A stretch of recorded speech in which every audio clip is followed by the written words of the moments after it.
Coming up. This begins to open up some interesting things because of the very fact that cryptocurrency, as it exists today, is not money. It doesn't really achieve money, but it does other things that are really, really interesting and really, really cool. I've referenced some of the comparative disadvantages, potential disadvantages of online organizing as seen through social media. But what you talk about in terms of the alternative voting mechanisms in blockchain is incredibly inspiring and hopeful to the old question of how do you scale direct democracy? How do you scale worker cooperatives? But there is this promise by libertarians of extremely automated conflict mediation that is, I think, a fallacy. And then this more interesting reality of a mixing of automated and human systems of governance and conflict mediation combined together. Which can make the systems more democratic rather than less.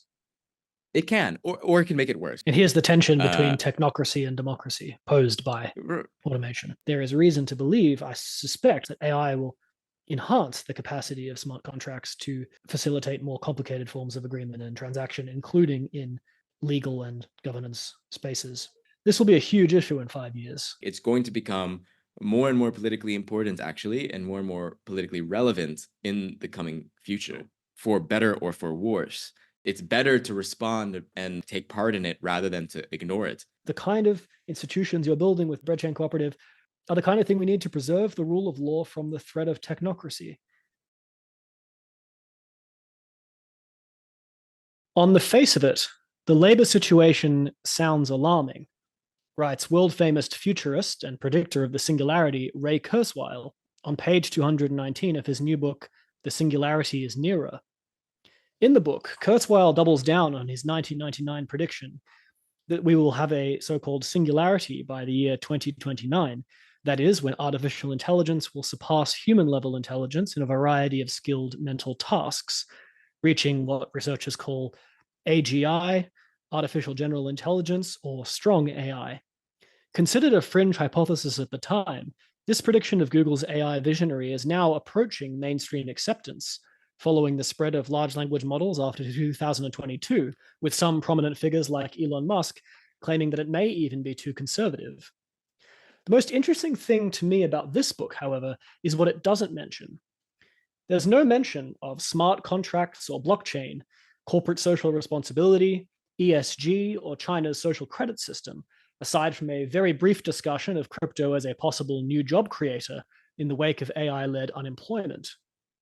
Kurzweil's hope is that it will strengthen the existing gig economy in response to the growing threat of unemployment fueled by AI-led automation. Today's guest can help fill in these gaps in Kurzweil's vision for the next 5 years. I'm honored to be speaking with Joshua Davila, host of the Blockchain Socialist podcast, author of 2023's Blockchain Radicals, How Capitalism Ruined Crypto and How to Fix It, and co-founder of Breadchain Cooperative. Welcome to you, Josh. Hey, Raphael. Thanks for having me on. For this conversation, we'll be focusing on the relevance of blockchain to the big questions of political philosophy, to do with issues like direct democracy, sovereignty, dual power, and the rule of law, especially regarding blockchain's potential impact over the next 5 to 10 years. We'll touch on the comparative strengths and weaknesses of organizing online as opposed to in person, alternative voting mechanisms on the blockchain, tensions within blockchain between the forces of democracy and technocracy, and the importance of dual power for getting this balance right. But I suppose I'll start, before I get into the first question I had listed here, I'll just ask you to perhaps reflect on the on Kurzweil's book. Is the potential for strong AI to influence the blockchain space something you've given much thought to? I know when I was reading your book, it was constantly in the back of my mind, and it made all of your discussions far more interesting, because I could just imagine how breakthroughs in AI could possibly strengthen many of these experiments, which we're going to talk about. Yeah, I think for me, I don't know as much about AI as I do about crypto stuff. So I tend to try to stay within my scope of the things that I know that I am knowledge about, and try not to make any wild things about things that are outside of that. But the AI question it's interesting. I mean, even though I still don't really consider myself that much of an expert, the discussion around AI was already something that people were having in the crypto space, like before the release of ChatGPT and these like chat bot model type of things. But it was in pretty selective circles, I would say. And I'm friends with Matt Dryhurst. We would have like some conversations about it, and he was interesting because he was actually doing this in the music industry. So there was he was doing it in a specific industry in music and actually using it and releasing music that used AI or neural networks through his partner Holly Herndon. A lot of the conversations that people started having around AI were conversations that they had been having years ago, and people are still only just catching up. And it's very reminiscent of the whole NFT thing, the NFT boom in 2021 or 2022 when it was. Where you're in a certain group of people where you're kind of tinkering around and playing with this stuff, and then all of a sudden it breaks into the mainstream, and everybody and their mother has an opinion about it. But yeah, I think there is this trope a bit of I don't condone this quote at all, and I think it's kind of dumb. But Peter Thiel was like, AI is communism and blockchain is libertarianism. It's kind of like a crude example. I think the thing Interesting to see though what that happens when those two combine. Then does that mean we get libertarian socialism when they combine? well, it's yeah. I According to mean, that twisted I logic. according to Peter Thiel, I don't even want to find out. But yeah, I think it resonates with people who are or maybe listening who are like, oh yeah, that was really smart. Is that AI feels like this runaway type of thing that has this very huge immediate implications with, of course, the assumption embedded in it is that the AI will be really good at whatever jobs it's supposed to be doing. Personally, I'm a little bit skeptical of a lot of that type of the singularity stuff.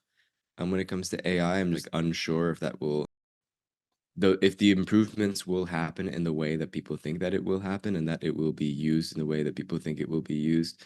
There are these kinds of these like very similar types of moral panics that have happened in the past, and I'm worried more so that AI, not that AI will be better than humans in certain things, but that AI will be a good excuse for corporations to fire or lay off a bunch of people, which has already been, I think, what we've been seeing so far in certain industries. But I think with the crypto stuff, I think it adds this question more explicitly of governance, which is not something that most people, if they're not in the crypto space, they do not think about this at all about crypto, or that's not the thing that comes to their mind.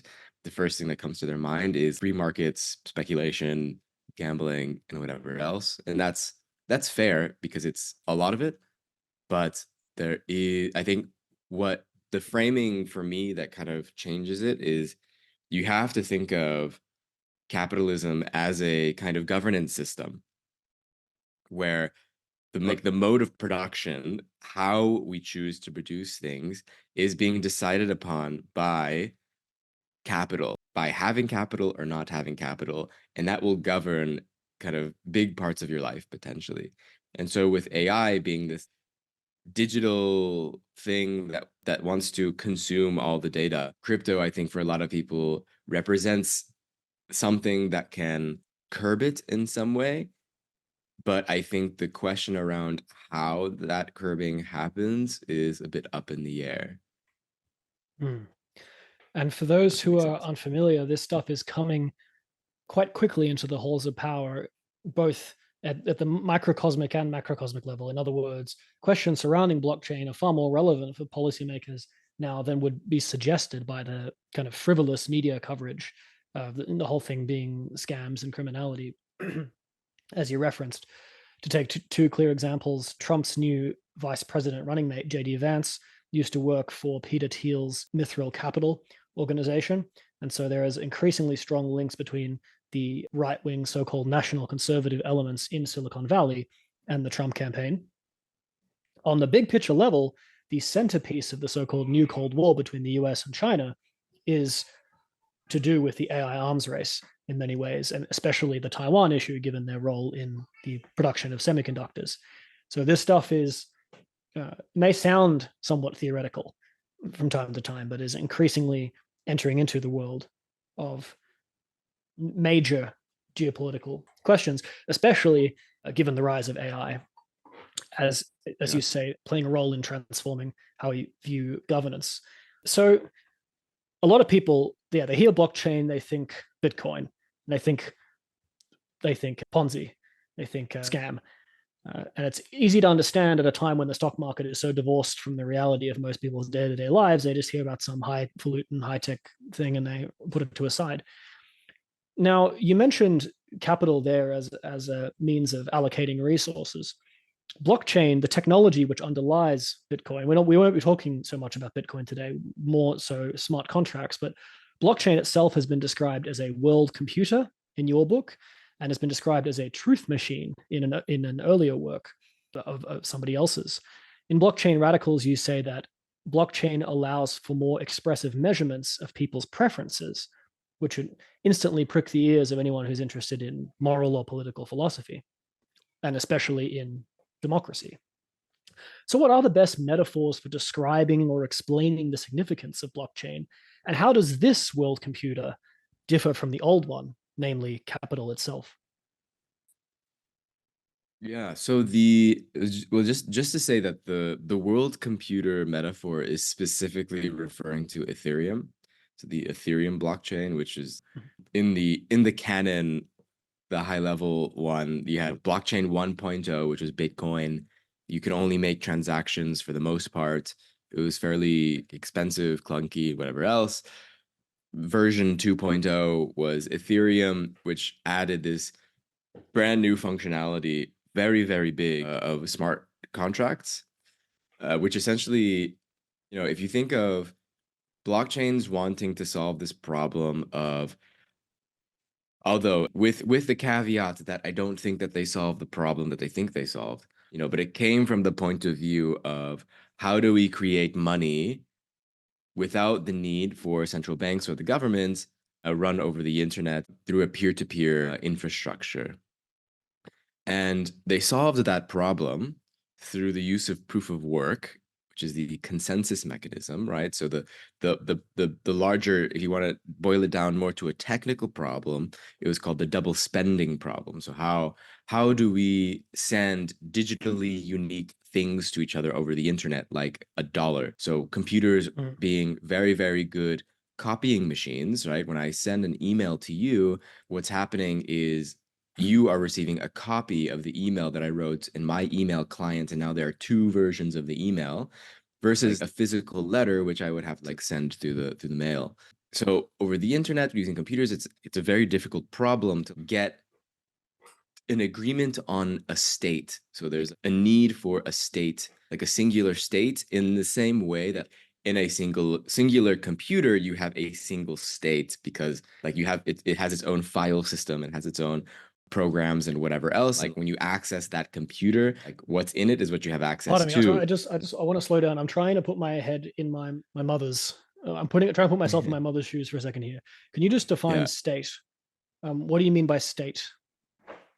So by You don't mean political state in this context. no, so this is it's a more abstract kind of state. So when you say what is the state of the system, or that's even more, let's say, to make it even more, what is the state of the game? You say it's scores 2-1. Like what is the state? What is So the when I write a status? letter to you, presumably if it's not a forgery, there's little question about the authenticity of the author and when it was sent and received, all that kind of stuff, just because it's far harder to copy that. And so that doesn't present a problem. Whereas with a digital transaction, you have to verify the authenticity of the actual communication, who's sending it, who's receiving it, etc. Which is why we've traditionally relied on third parties like banks, big tech companies, and governments, right? Yeah, in a way. I mean, you can think we have the world of atoms, material reality. I have my physical book is here, and there's one of it here. However, if I was to be transported with my things into a digital world, I'm living inside of a computer, like in some 90s kids show or something like that. Like I would Or be in the able metaverse. to, or in the metaverse, I would be able to take I have a file of my book and I can copy it a billion times. The laws of physics are very different inside of a computer and in material reality. When I send you a letter, you probably can tell it's my handwriting. This, like, you can tell these things because that is material reality. You can tell if you're sitting in front of me that this is me, that I'm made up of skin and whatever else. But through the internet and computer, you have this big problem of spam. You have this big problem of everything being infinitely copyable, right? Which I think in part is what informs a lot of early techno-utopian type of thinking, especially from the left, that, like, at least in the on the computer, we are absolved from our, like, materiality, like the scarcity of our materiality. And so, like, there is this thought that, like, we could, now we're like in Star Trek world where we can reproduce commodities forever, but what actually ended up happening is things became commoditized in different ways through our data. This metaphor of the world's computer, like a blockchain, is, you can think of as a kind of distributed computer where its various parts are living in anywhere across the globe where people are running what are called nodes. A node you can just consider the same thing as a server, like a computer server. And a server, all that really is a little computer that is always online, right? And people run these for various reasons. You can have, like, whenever we are using the servers of Zoom right now, they're processing the video streaming between us in order to allow for this digital service.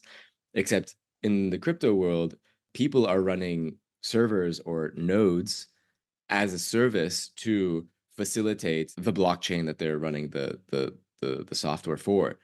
So in Zoom, we have this, like, we are trusting Zoom. You probably pay them some amount of money. They're giving you a service, and Zoom owns it. And if they don't want to do this service to you anymore, then they can delete your account or whatever else. They have a certain level of power in the relationship that they can express at more or less any moment, versus nodes on a blockchain don't have the same type of power relationship because the infrastructure itself is distributed amongst many computers around the world who are all verifying the state. They're all verifying what is the truth, like what is how many cryptocurrencies you have, I have, everybody else So in the network state has. here is kind of used as synonymous with status, the status Yeah, of what's. that might be a nice way for people to try to understand. Yeah. Sorry for interrupting. I just want to. I'm just going to try and break, because our ensuing conversation will be much easier if we can break down these fundamentals a little bit. I want to take the analogy of torrenting, which people may be familiar with, and I want to investigate how that relates, or how that serves as a metaphor for blockchain. So if you torrent a file online, say a movie or something like that, you're you're taking little bits and pieces from various computers that are distributed around the world. You don't download the file from one person, you download it from multiple people, and so that makes it more efficient. How is blockchain different from that? So the purpose of torrenting is generally just for sharing files. And so what you need to do is you need to have ways for people who are downloading to be able to discover peers, discover people who own the file that you want. And then they need to be able to upload that to you, and then you download it directly, making some sort of connection, versus a movie or whatever, or music that you're trying to download, and that being behind some sort of centralized server that is owned by the record company, or like iTunes or whatever else. So torrenting uses peer-to-peer technology. So maybe it would be useful just to make this delineation. You have like two high level types of IT infrastructures you can pursue when creating technical systems over the internet. One is a client server model, and the other is a peer to peer model. The client server model is basically 90% of the digital services and platforms that we use today. Like Zoom is a client server IT infrastructure. The Zoom application on our computer is the client.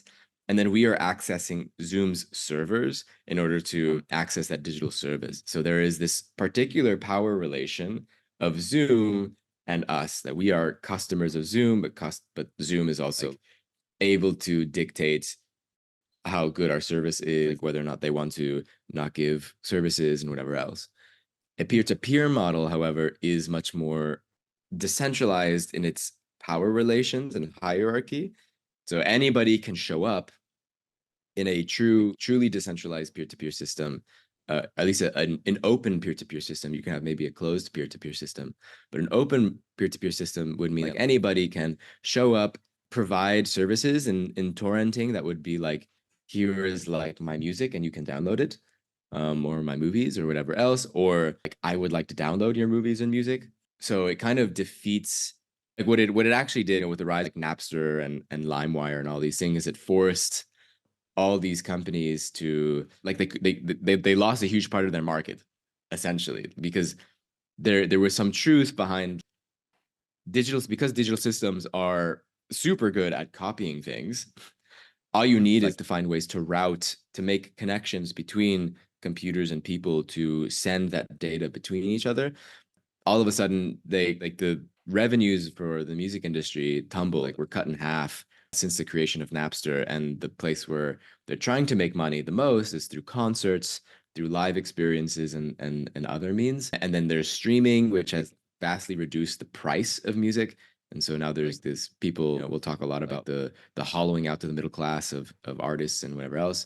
But it did torrenting is the anti-market solution to how do I get my music? And it's because of this infinitely digital copying property of the internet. So in this, blockchain like, in some ways resembles the opposite of that, right? Instead of right, everybody, so yeah, instead of me downloading a file from a bunch of people, instead we're all uploading a part of a mathematical equation to verify a transaction that's happening. Some kind of transaction is happening between two people, and they're relying upon multiple computers to contribute compute power to verify that transaction by doing mathematical equations. Is that a decent simplification? yeah, the simplification more related to Bitcoin, I would say, but yeah, it's taking the peer-to-peer model to an extent and modifying it a bit to where it's like, imagine if everybody knew what everyone was downloading from everyone. Like that would be what, like if we took Napster and made it a blockchain, which would be super inefficient, like super ridiculous and bad and kind of weird surveillance. Like, what are you downloading? No, like that wouldn't make a whole lot of sense. The reason The it makes sense in the FBI's version blockchain, of Napster. yeah, that would be great for the FBI. I mean, it would be great for the holders of IP that don't want people to be using torrenting services. And so blockchain takes peer to peer, but then it needs to enforce state. Like it needs to have a specific state. And this enforcement of having a specific state makes it like a singular computer in many ways. And so with blockchains, you have it was like an interesting, if you were a torrenting lefty, like loved peer-to-peer and open source software, and then you saw the blockchain show up, you could I've seen a lot of these types of people who are maybe a bit older. They have this kind of visceral reaction of like, you took something so pure and good of peer-to-peer systems and what they did and freeing up information and media, and then turned it into this commodified monster. And no, you can see it that way. I wouldn't really agree with that being, I would say there's like a short-sighted way of viewing it, because there is real issues around artists getting paid in certain ways, and the effects of what Napster did. And we can probably attribute like the decline of music at the moment to partially this. In our ideal post-capitalist, fully automated luxury communism society, torrenting music would be the norm, and that would be how people spread music, and that wouldn't be too big of a deal because everyone has all their needs met. But because we live in a type of world that is already highly commodified, where in the sense where the basic needs are highly commodified, that's ultimately the issue. Is not peer to peer. But anyways, a bit of a digression. But so yeah, so I would say blockchains, in order to create a state, in order to agree on to make it one computer, you have to find consensus amongst these actually existing little computers around the world. And so consensus is this process of finding out what is the state or agreeing on what is the state. And this is done through like mathematical, you have like mathematical rules around like like how to know if this other node is wrong or it's trying to lie to me, or like this is a process that happens extremely fast, extremely quickly for the most part, because they are computers, because they use computation. Bitcoin uses specifically the consensus mechanism called proof of work, which is this essentially giant competition of solving mathematical puzzles in order to agree on this, on the state of who has made what transactions on Bitcoin. When you create state, you are creating a block. So a block is essentially just a list of transactions that have happened. So that's why they call it a blockchain. Every so much time, a block is created because somebody wins this mathematical puzzle and they're allowed to append a new block, and it just like adds to essentially this database. Like you think of blockchain is also just a shared database. It's a shared ledger, shared database. So in the case of Bitcoin's proof of stake, then it is proof of instead work. of needing proof of work, pardon me, instead of needing a trusted third party intermediary like a government or a corporation or a bank, the responsibility for authenticating the transaction is distributed amongst these different computers. That's why they are contributing their compute in this, as you say, kind of doing a math puzzle. It's also why it's energy intensive, just to add. Yes, yes. And when you refer to consensus, you mean the machines agreeing upon what the reality is regarding a certain transaction, effectively. Right. I'm just trying to break it down. It would be a group of a block of transactions. Yes. Now I'm happy to bypass how Ethereum is different from that, but I'll just because people can look that up. That's pretty well covered knowledge. But suffice to say, Bitcoin was the original popular innovation from blockchain because it allowed there to be digital money, because it solved this issue of knowing whether money had been copied. It solved it more than any prior technology had that at least attained a certain level of popularity. Now, a lot of interest is shifting to Ethereum, as you mentioned, and to what's called a smart contract. I just want to know briefly, one form of smart contract, which is maybe not so smart, a bit of a dumb contract perhaps, is direct debits, automatic direct debits coming out of people's bank accounts. Could you explain how the smart contracts we're talking about, these new smart contracts enabled by blockchain, differ from just old-fashioned automation, such as is done by organizations like banks for direct debits? Maybe if we take it just a small step back.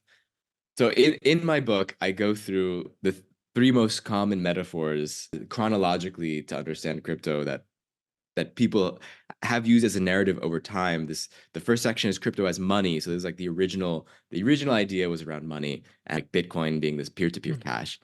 And so the idea of what they think that they solved is this question of how do we create money on the internet? How do we do it? They solved it through proof of work. They had a consensus mechanism. They were able to define digitally unique things that then, through their conservative libertarian mindsets, by creating a market around it, were thus able to create a kind of free market money. I go into a book in a lot of detail about why it's not money, but that's not a bad thing. But to take it to this question around Ethereum, like if Bitcoin solved, like, let's do money on the internet where you can make transactions, Ethereum was more like, all right, if we have money on the internet and we're using computers and computers can program stuff, Turing complete programming languages, then we can also program the automated movement of money in various ways. So we can add if-then logic to the movement of money. So if X happens, then do this with my money.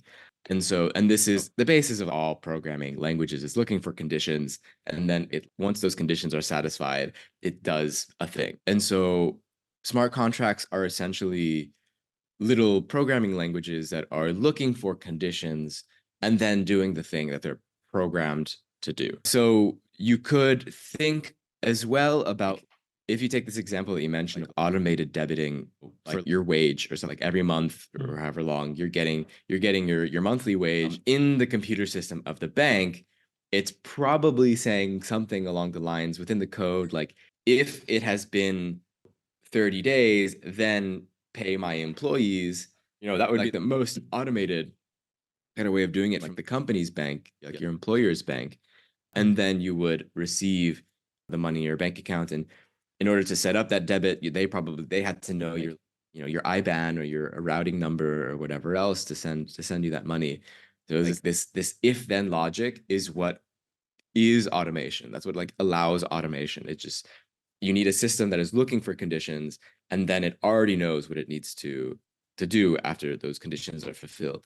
And so this begins to open up some interesting things because of the very fact that cryptocurrency as it exists today is not like money. It doesn't really achieve money, but it does other things that are really, really interesting and really, really cool. When I say that crypto is not money, I piss off a lot of like crypto people, but I'm not saying it as an insult or like downplay what is interesting that I find interesting from a left-wing perspective about crypto. Earlier when you mentioned how I talked about, it opens up this kind of space for measuring different types of value, right? In the libertarian mindsets, they're thinking very much monoculture, very very specific way of thinking about things, about needing to replace the fiat money system with something that's more akin to gold. So Bitcoin always has this digital gold narrative, but the creation, especially smart contracts, although there are ways you can finagle your way with Bitcoin to do similar things, you can create tokens. So in the Ethereum blockchain, you have Ether, which is the native cryptocurrency. So Bitcoin is the native cryptocurrency of the Bitcoin blockchain. Ether of Ethereum. This native cryptocurrency is what incentivizes people to run a node or a server for that blockchain, and they earn that cryptocurrency for doing that. So they earn money in a way. They earn some type of value. Of course, the value of Bitcoin or Ether will fluctuate to some degree, and you may need to do some sort of math to figure out whether it's economically viable for you to do it. But yeah, there is this economic incentive built into the consensus mechanism in all blockchains, basically, all public ones. And so in the Bitcoin one, you're being paid for verifying just Bitcoin transactions. In Ethereum, you're being paid for verifying Ethereum transactions. But Ethereum, the scope of Ethereum transactions, it's much, much, much wider. Like the things that you can do is much wider. And so if we think about capitalism as a governance system, like usually when we think about governance, we may think about voting and things like this, which I think is a part of like it's like in this mind space of governance, especially over digital systems.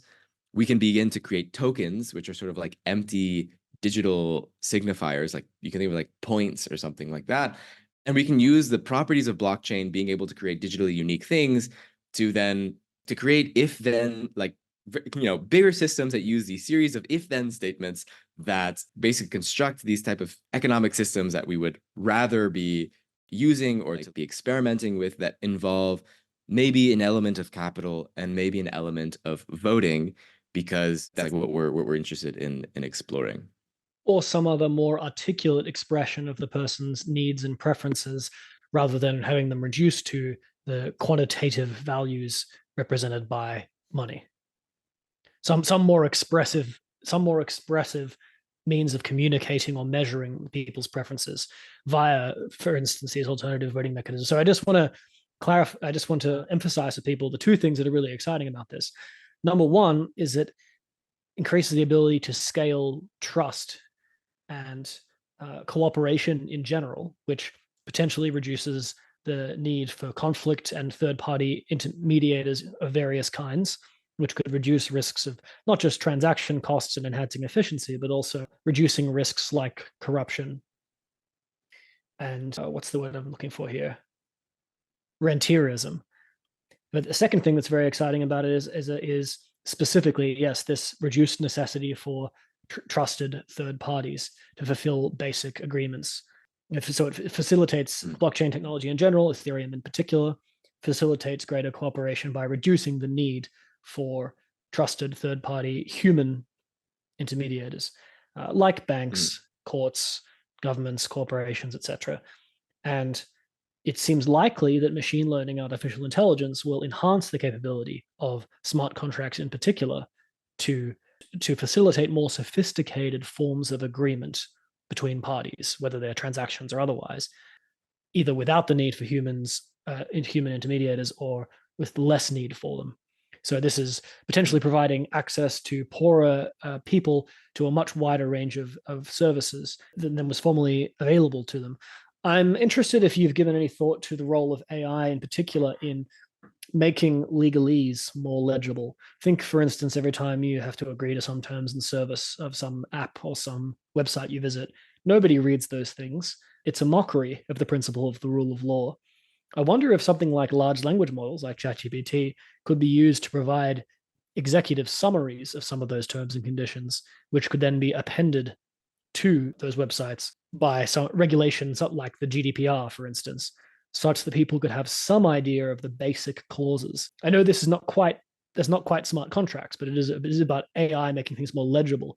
Because of course, when we talk about cooperation, one thing that's needed for genuine cooperation is informed consent, which is something that is being which the internet has ridden roughshod over. It's given corporations a massive free hand with people's data and storing things in cookies and all the rest. So I wonder if you've given any thought to that, to how AI can help make legalese and other more difficult terms and conditions, etc., more legible to people, and therefore enhance the informed consent by which people will participate. Because even with a smart contract right now, there can still be a degree of complexity, both technical and legal, involved. But it's interesting to think about how AI might help that situation by, for instance, transforming a paragraph from with a bunch of contracted polysyllabic words into just simpler language which still conveys the fundamental meaning, or extracting a glossary, etc. Yeah, probably. I feel like anybody could copy and paste it into an LLM and just see what it says or get a summary out of it. I mean, I'm no legal expert, I would say, and I would make it clear, like, and what's part of what I write about in the book, like smart contracts is actually a terrible word for this, for actually really understand what's going on, because it implies that there's some sort of legal system in the blockchain that someone is checking, or someone has the potential to sue you or whatever else. Like the smart contracts have nothing to do with a legal system. Well, they may have legal standing in some contexts, or they may not. Well, they may have legal implications for the state of New York Financial Bureau, or whatever, will be, they'll be on your ass if like you're selling, unregistered securities within New York through tokens on a blockchain, and that's like explicit and that's clear in regulation that they will come after you if you do that. But what I'm trying to say is there is this kind of, the term smart contract is kind of like a pretty libertarian ideological framing of what is going on. Because I mean, really what it is, if you want to break it down to the most true thing, but it also sounds a bit abstract to people, but it's just like continuously running executable scripts, right? Scripts of code that are constantly looking for conditions to be met in order to be run. And nodes are the ones that compute these scripts, and people pay them to do that. So yeah, just to say that whenever you have a smart contract, a smart contract is a computer program. So it looks like if then, it has its own variables, it has its own functions that can be really, I mean, someone who has never looked at programming languages before may be just like completely lost trying to read it, because it is, programming languages, it's essentially its own language with a certain logic. It is a language for computers. There is a lot of actually complaints about people in the crypto space about certain smart contracts becoming more and more complicated to the point where it's difficult for any single engineer to really actually understand necessarily what's going on. There's also, of course, put crypto and AI together, and venture capital will be knocking on your door, trying to throw money at you very easily. So you have a lot of these startups and projects that want to combine these two things in varying ways of stupidity and interesting. The use of, I mean, there's a bit of use of AI as far as using Copilot in your IDE, your developer environment, to create smart contracts for your specific needs. But there isn't The thing is, at least with Ethereum, with these major blockchains, at least, there is no AI takes so much computational power. It doesn't make sense to do it on chain. For nodes themselves to be trying to do the computation of AI while also trying to validate transactions is way too much bandwidth for most standard blockchains. Usually the AI part is done off chain in a separate system, and maybe there's communication between them, but there is still not yet a clear way in which those things interact with each other in a native way, if that makes sense. Well, I know there are hybrid traditional contracts with smart contract components which have caught the attention of regulators and are being discussed. I also know that government by algorithm, Algocracy, is being introduced in China under the social credit system, although the vast majority of that is still operated by human individuals. You can see how advances in machine learning make automated governance more feasible. Google and YouTube use automated governance all over the shop. They tried to prevent me buying ads for my video essay because I used the phrase genetic engineering in the video essay, and their bots picked it up as I was advocating genetic engineering, which is apparently banned on YouTube. And I had to get in touch with several different human beings to sort that issue out. So Algocracy, government by algorithm, is very much here, quite independent of blockchain or smart contracts. But there is reason to believe, I suspect, which is why it's bizarre to me that Kurzweil doesn't mention this, that AI will enhance the capacity of smart contracts to facilitate more complicated forms of agreement and transaction, including in legal and governance spaces. I just imagine he probably just doesn't know much about it because it's like a highly selective type of knowledge to know both. I mean, there's like a there is. It's a bit of a tragedy because it's a huge. This will be a huge issue in 5 years. I mean, that's kind of what is the issue that I see with a lot of like continuing increase in complexity as far as like computation being able to compute more and more complex things with more and more potential immediate effects. I mean, this is just an extension of the idea by Lawrence Lessig of code is law, which is a very crude, it's very easy to misunderstand that phrase, which is what a lot of crypto people do. They misuse it or misunderstand it as whatever happens on the blockchain is law. Like, fuck the government, we're going to do whatever we want. And if you get hacked, that is totally fine because code is law, and therefore whatever was allowed within the smart contract, even if there was a bug, is totally legal in our minds and legitimate. And there, in the book, I go in a lot more detail about this stuff. So code is law takes us back to in this primitive interpretation, takes us back to the law of the jungle, might is right, etc. What happens happens because it's in cyberspace, but that's not what it was intended to mean. So like his intention was much more kind of what you're saying with this kind of algocracy, just like platforms using automated systems for governance questions, which don't require AI or crypto at all to do. They're doing it already. This is not something that's coming up all of a sudden because AI is around. This is they are, however, enlisting. They are, however, enlisting AI now. Of course. I just want to throw that out there. People who may not be familiar. Yeah. And I'm sure they're doing that to various degrees of successes and failures. So yeah, the blockchains are interesting in the sense that as well, of course, there is a slight truth to it. Like I can understand why people are interested in these legal questions, like, oh, what is the state? And you could hypothetically, with a lot of these things, create systems that are outside of the state, that are fairly autonomous, that use automation and algorithm kind of pseudo algorithms to do governance with each other, that we don't have to rely on like state courts and whatever else to mediate, not necessarily conflict, but just to govern some sort of sense of shared resources, facilitate the use conflict of blockchains, resolution, etc.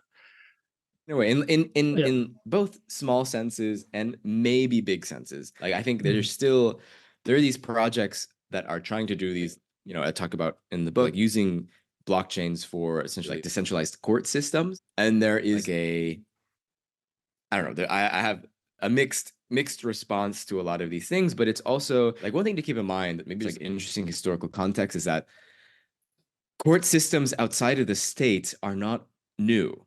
It's actually very old. Like, plenty of either like specific ethnic groups or in certain like tribal societies, they have their own courts and they have their own ways of dealing with conflict and conflict mediation. Like it's also like, in the cooperative economy, like, the social economy, a lot of this was like a very old idea for people building this out, is that they needed autonomy outside of the state because they were radical leftists who were like, the state would ruin our solidarity by being involved in like conflicts between us, and that we don't want to allow for and create this space of suing each other for a ton of money through laws that were designed largely by corporates,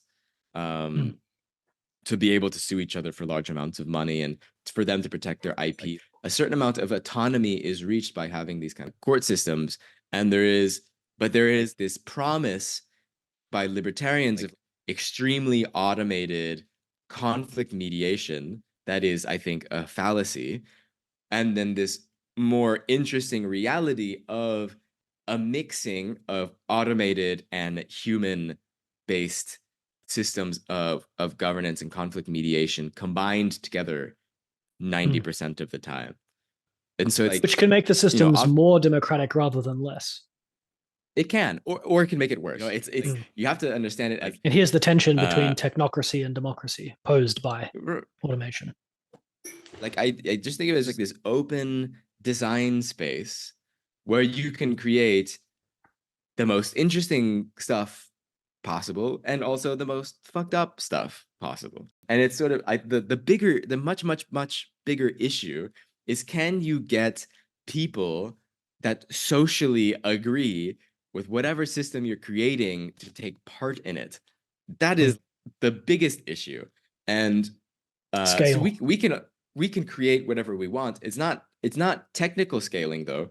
It's social scaling. Can you in a crude way, this is not the best metaphor, but like, can you sell a product? Can you sell a vision and a dream for people to want to take part in it? Maybe I'm going too much on a soapbox, but like, a lot of people are not feeling, a lot of people are not, they're not loving what they're seeing out in the world right now, like a lot of people, like, not on the left, like who would consider themselves apolitical, but they like hate everything, hate the system, are looking for alternatives. They're looking for something different. And the existing political system is not providing that. I mean, that's why we have so many of these reactions, why everyone has turned to Trump. It's why all these other big things. Don't need to go so much into that, but I think we can all agree, like, people are pissed off and annoyed and nihilistic and don't want to engage in the existing political system because it is not answering for like their needs and their desires and wants. They don't feel like they have any power in like influencing any part of society, and therefore the only way that you can feel like you have some type of power is by supporting these strong men who do have this proximity to the levers of power to some degree, and just simply go with them because they will change something, versus milquetoast Democrats not doing a single fucking thing, even if you support them. Couldn't agree more violently. There's the rise in so-called populism, which to me is an empty, meaningless term, but nonetheless is right-wing authoritarianism, is a vote for some change being better than no change. It's a vote of desperation, the political equivalent to the political equivalent to a death of despair, if you like. I find it deeply ironic that if you ask what the main problem with the political right is today, what the main problem with the political left is today, it seems to me that the answer is deeply ironic in both cases. They're failing to fulfill their core duty. That's the core duty of the right. What does it say? The political right says, look, the world's a tough place. There's winners and losers. It's not always going to be fair, but we'll provide you with security. And they're failing with that abysmally, from everything from the climate crisis to regulating AI. And if you just put aside justice, put aside fairness, forget all of that, just think about security, they're failing abysmally in that respect. You have Trump threatening a bloodbath, in his words, if he doesn't win the election, and has yet to concede that he lost the last election in the world, in the greatest economic and military superpower the world has ever seen, the creator and guarantor of the present world order since the Second World War. And the left, I think the left's biggest problem, I spent a lot of time thinking about this, is also deeply ironic. I think it's insufficiently inclusive, which is ironic because the left talks a big game about it inclusive, but in some ways, left-wing organizations can be less inclusive than your average Walmart or McDonald's, which can be rather unfortunate. I don't mean to be too critical, but I bring that up by means of segueing to the question of technology, because I think what you've written about in your excellent book, Blockchain Radicals, which I strongly recommend, and what you do in your podcast, The Blockchain Socialist, yes, lovely black and red there. What you do is, I think you're a rational, grounded, not idealistic source for hope in the possible use of new and emerging technologies, which is something I think the culture badly needs. Because what we've seen is not just the hopes and the dreams of techno-utopianism fail, but we've seen calamitous social breakdown as a consequence. We have a unprecedented mental health crisis among millennials and Gen Z. Statistically, it goes off in the 2010s, coinciding with the adoption of social media and smartphones, and everything that has to do with that. CEOs in Australia, my country, rate cybersecurity as their top concern, which gives you some idea of how serious that whole threat is. And technology has been at best an ambiguous force in the world. But if you take a look at what Russia is successfully doing with supporting Cambridge Analytica, backing Brexit, backing Trump, backing the rise of the far right in Europe, which has just recently had its best electoral performance in 100 years, with the far right eking to power in France. Big data, technology, social media, these are sources for anxiety and concern amongst a lot of certainly progressive-minded people. I found myself rather embarrassed and self-conscious listening to Steve Bannon, which I will say I was doing purely for research purposes. If Naomi Klein can do it, then I'm allowed. And I found myself in awkward agreement with him. He was lamenting his fear that the gap between technological progress and social progress has grown so wide now.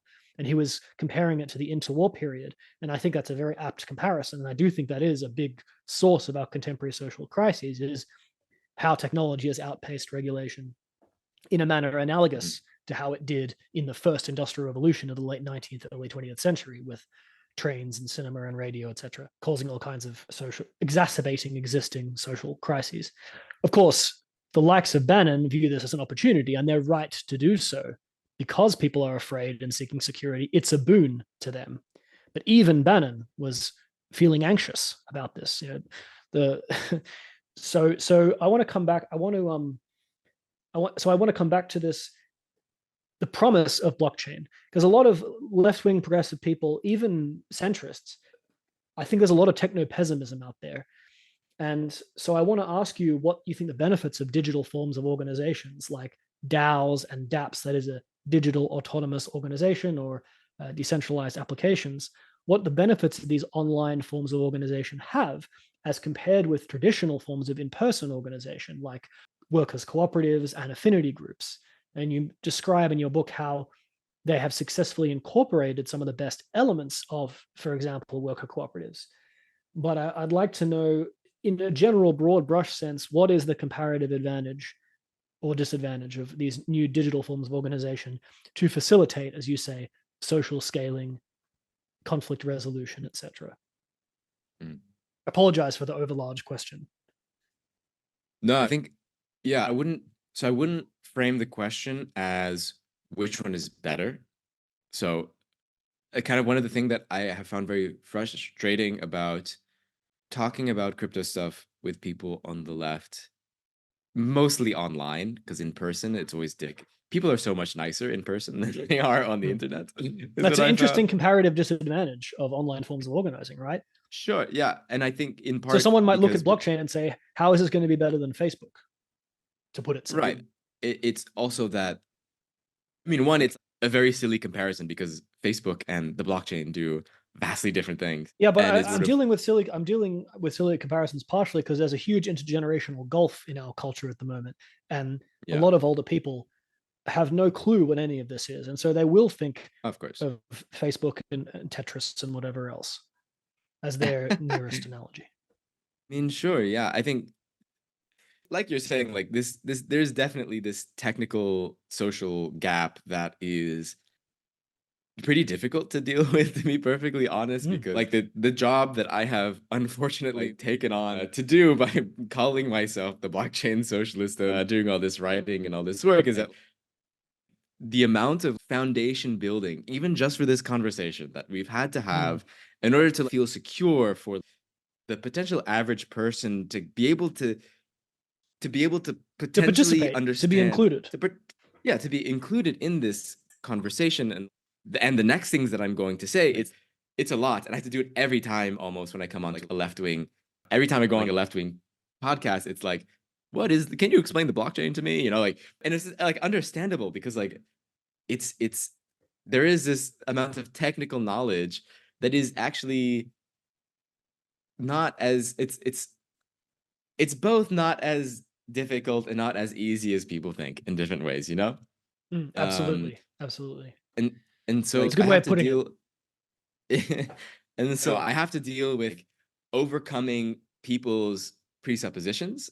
And because they've read things in mainstream media or they've heard things from other left-wing opinion leaders about various things who gave them their opinions and they trust them and therefore they're going to think the same thing because this guy, I trust him and he told me this. There's a lot to overcome every time. And it's part, and this like technical social gap is like difficult, whereas like for me, I went into like learning about the blockchain stuff like from a left-wing point of view, also very skeptical of a lot of things, also very critical of a lot of things. But at least I've personally come out of it with being able to identify a lot of things that are very, very interesting and that absolutely should not be ignored by the left to an extreme degree that it internally, I felt the need to start a podcast and a blog in a way that I would have never in a million years. If you asked me however many years ago before I started everything that I would do this, I'd be like, no, of course not. I'm not the type of person to start a media thing. You know, that sounds ridiculous. And I felt like a very strong need to be like have to become this kind of person in order to be able to like share this knowledge that like I felt like because of this technical social gap and that like I felt like I had the ability to be able to express it. Very few people outside of banks and governments. So I think it's a very important social role that you're fulfilling. And I think it's interesting symptom of part of the social crises caused by the capitalist mode of production, especially our version of late capitalism with its hyper specialization. It means people are so locked in. I know people who are doctors, lawyers, whatever. They're locked into an extremely narrow lane. I have a philosopher, I have the privilege of grazing around and being a more 20th century style, just taking an interdisciplinary approach. But there's almost an embarrassment about taking an interdisciplinary approach. Like if you don't know the basics, you can't come into this discussion over here or over there. Listen to the experts, believe the experts. Right. Which is very anti-democratic. And I think uniquely our century too, it actually wasn't so bad ago in the early 20th century. There was much more interdisciplinary I think there crossover, was which is ironic given the internet. You think there would be less balkanization of interests. Yeah.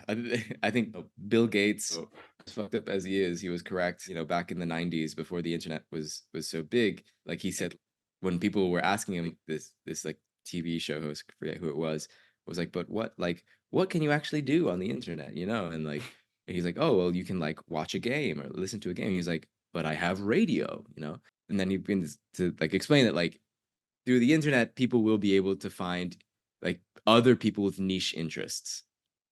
And that has absolutely become true. You know, at least for me, like I went on the internet from a young age looking for like others to engage with in my niche interests because I didn't have like, you know, people around me to be able to talk about things or whatever else. And now I have gone into the ultimate niche interest of blockchain and socialism and tried to Which like shouldn't be. It shouldn't be a niche interest because people who've lived in a look, I share your enthusiasm, but I suppose I'm a little more on the anger side than the enthusiasm side because what you're talking about here is really important. Let's cut right to the chase of why I've referenced some of the comparative disadvantages, potential disadvantages of online organizing as seen through social media.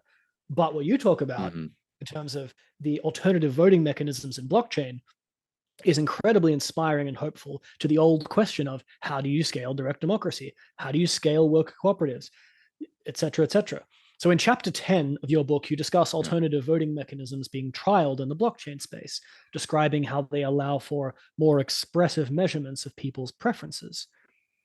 What are the primary benefits of these voting mechanisms for enhancing direct democracy on the one hand, and other non-hierarchical forms of governance on the other? I'm thinking here of quadratic voting, conviction voting, and liquid democracy. Without getting you to summarize the chapter, I just want to briefly introduce these if we can.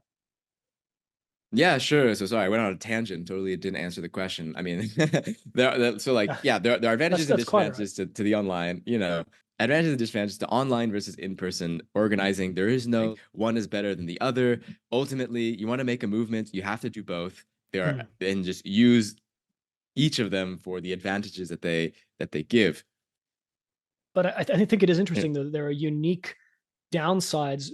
There are unique potentials for exacerbating conflict, especially with respect to mimicry or mimesis on online forums.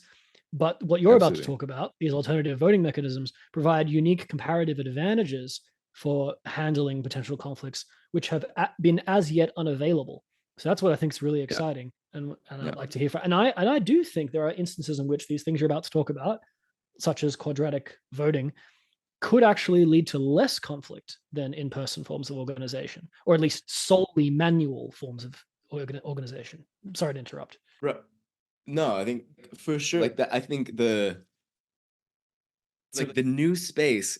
What is maybe the most interesting thing for people on the left? If you're interested in democratically planned economies, then you should be. I'm sorry, but you should be paying attention to the blockchain stuff, because the space for new forms of voting mechanisms and these types of things has opened up so widely in the blockchain space.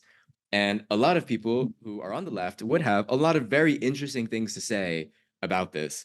And we can create these systems without needing to have some sort of third party to administer a vote, which people don't realize is actually a really expensive service.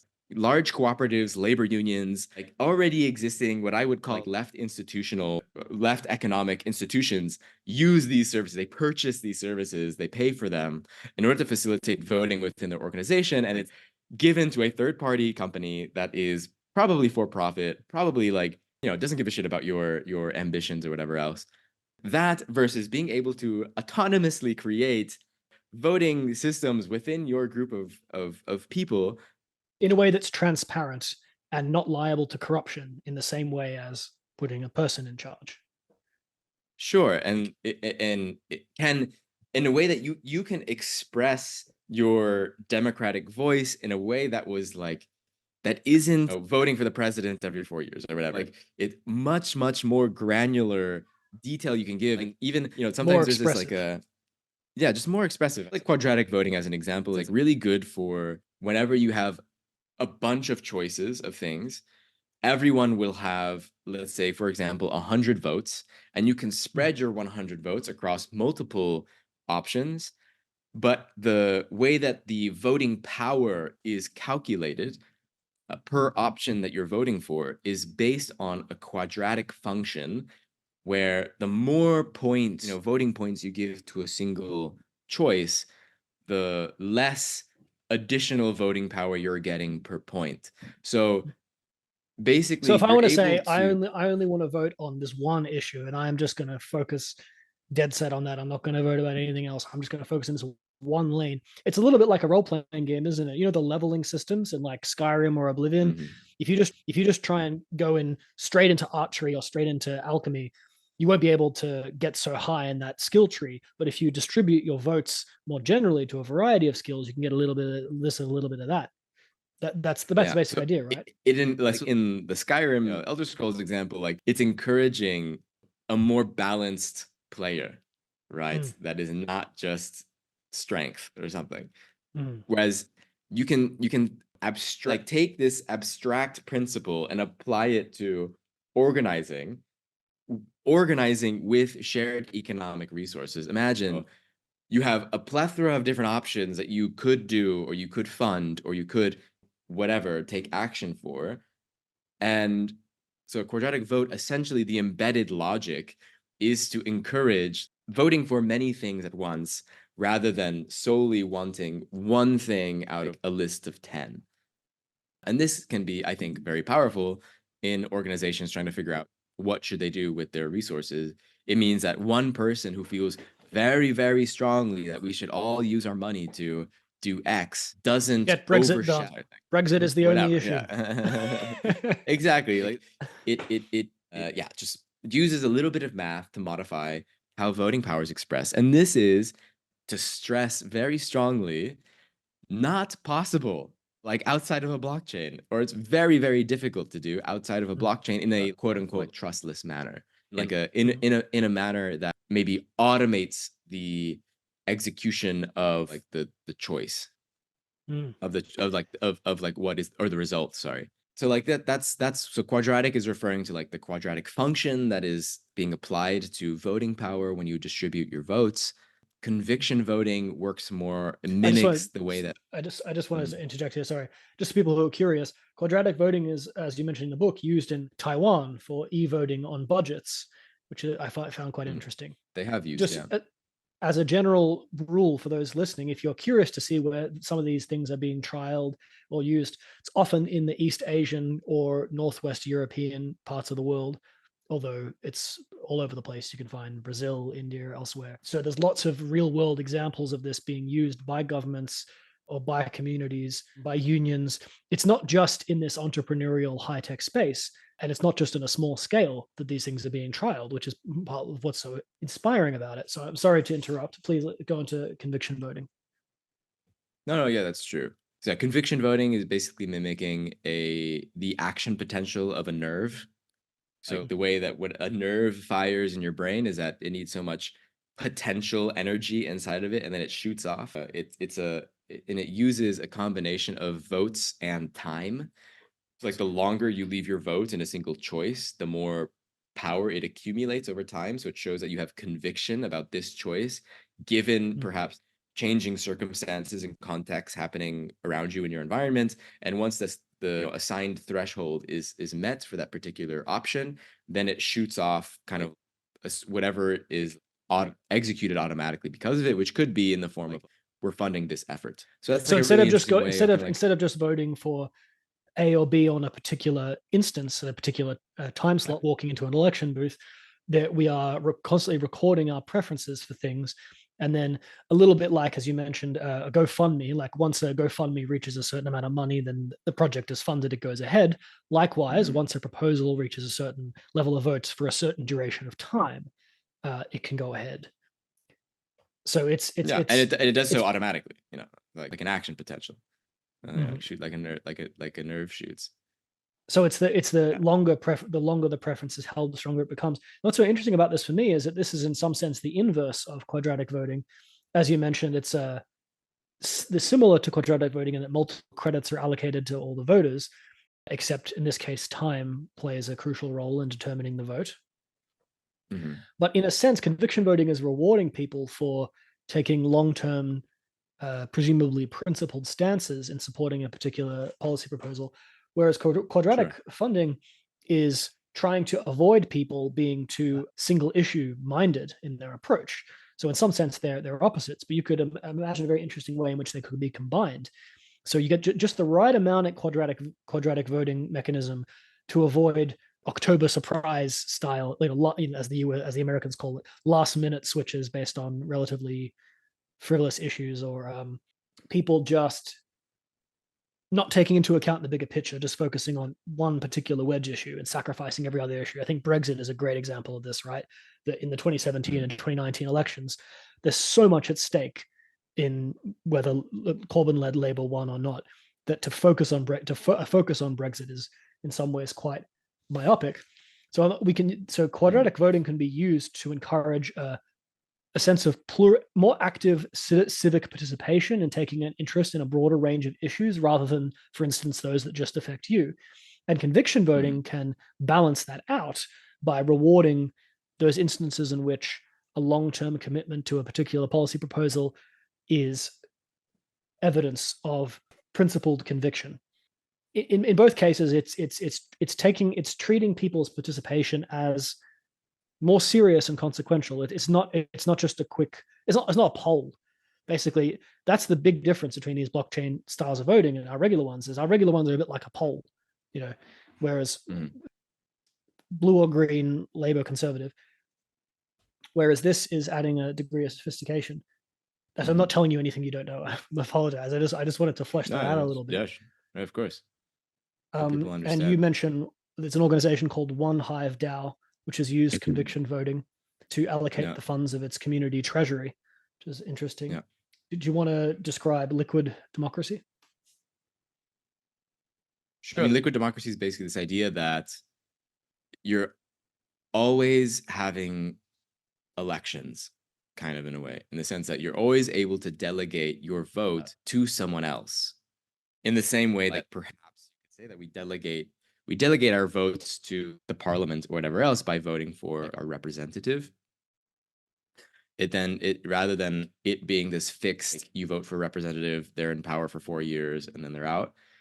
It's instead making democracy more liquid in that at any sort of moment, I mean, you could probably put some criteria or some limitations to it, but at any moment, potentially, people can undelegate their votes to someone and give it to someone else because they didn't like what that person is voting for or whatever else. And you can also even choose to keep the vote for yourself. So the idea is that there's a need for giving votes for people who have specialized knowledge in certain things that you want to maybe delegate your vote to them. Like maybe I think that you're really smart at things related to urban planning. So I give you my vote as far as urban planning things. And then you accumulate a bunch of votes because you're an urban planner and you have a lot of good ideas.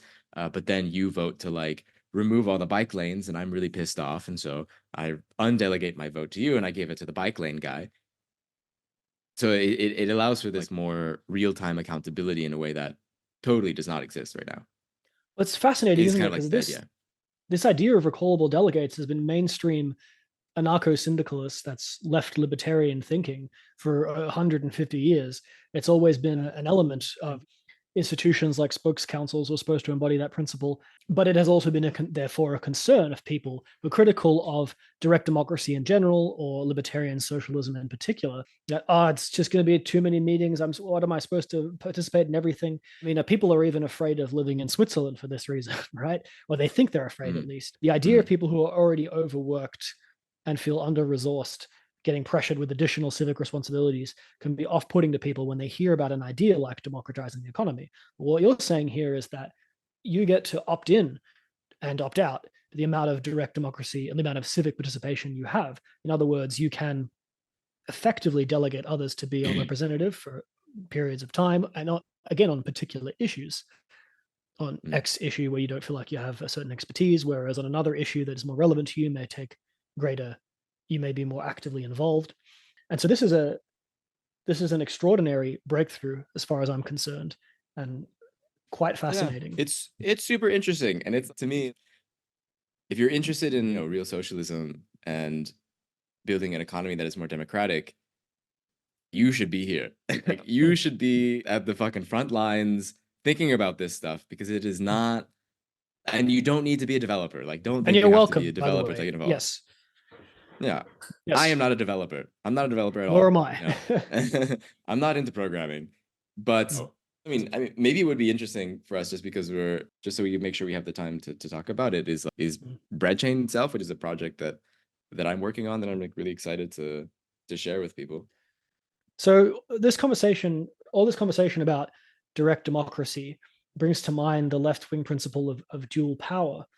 So how do initiatives like the one you're involved with, the Breadchain Cooperative, exhibit or strengthen this principle of dual power?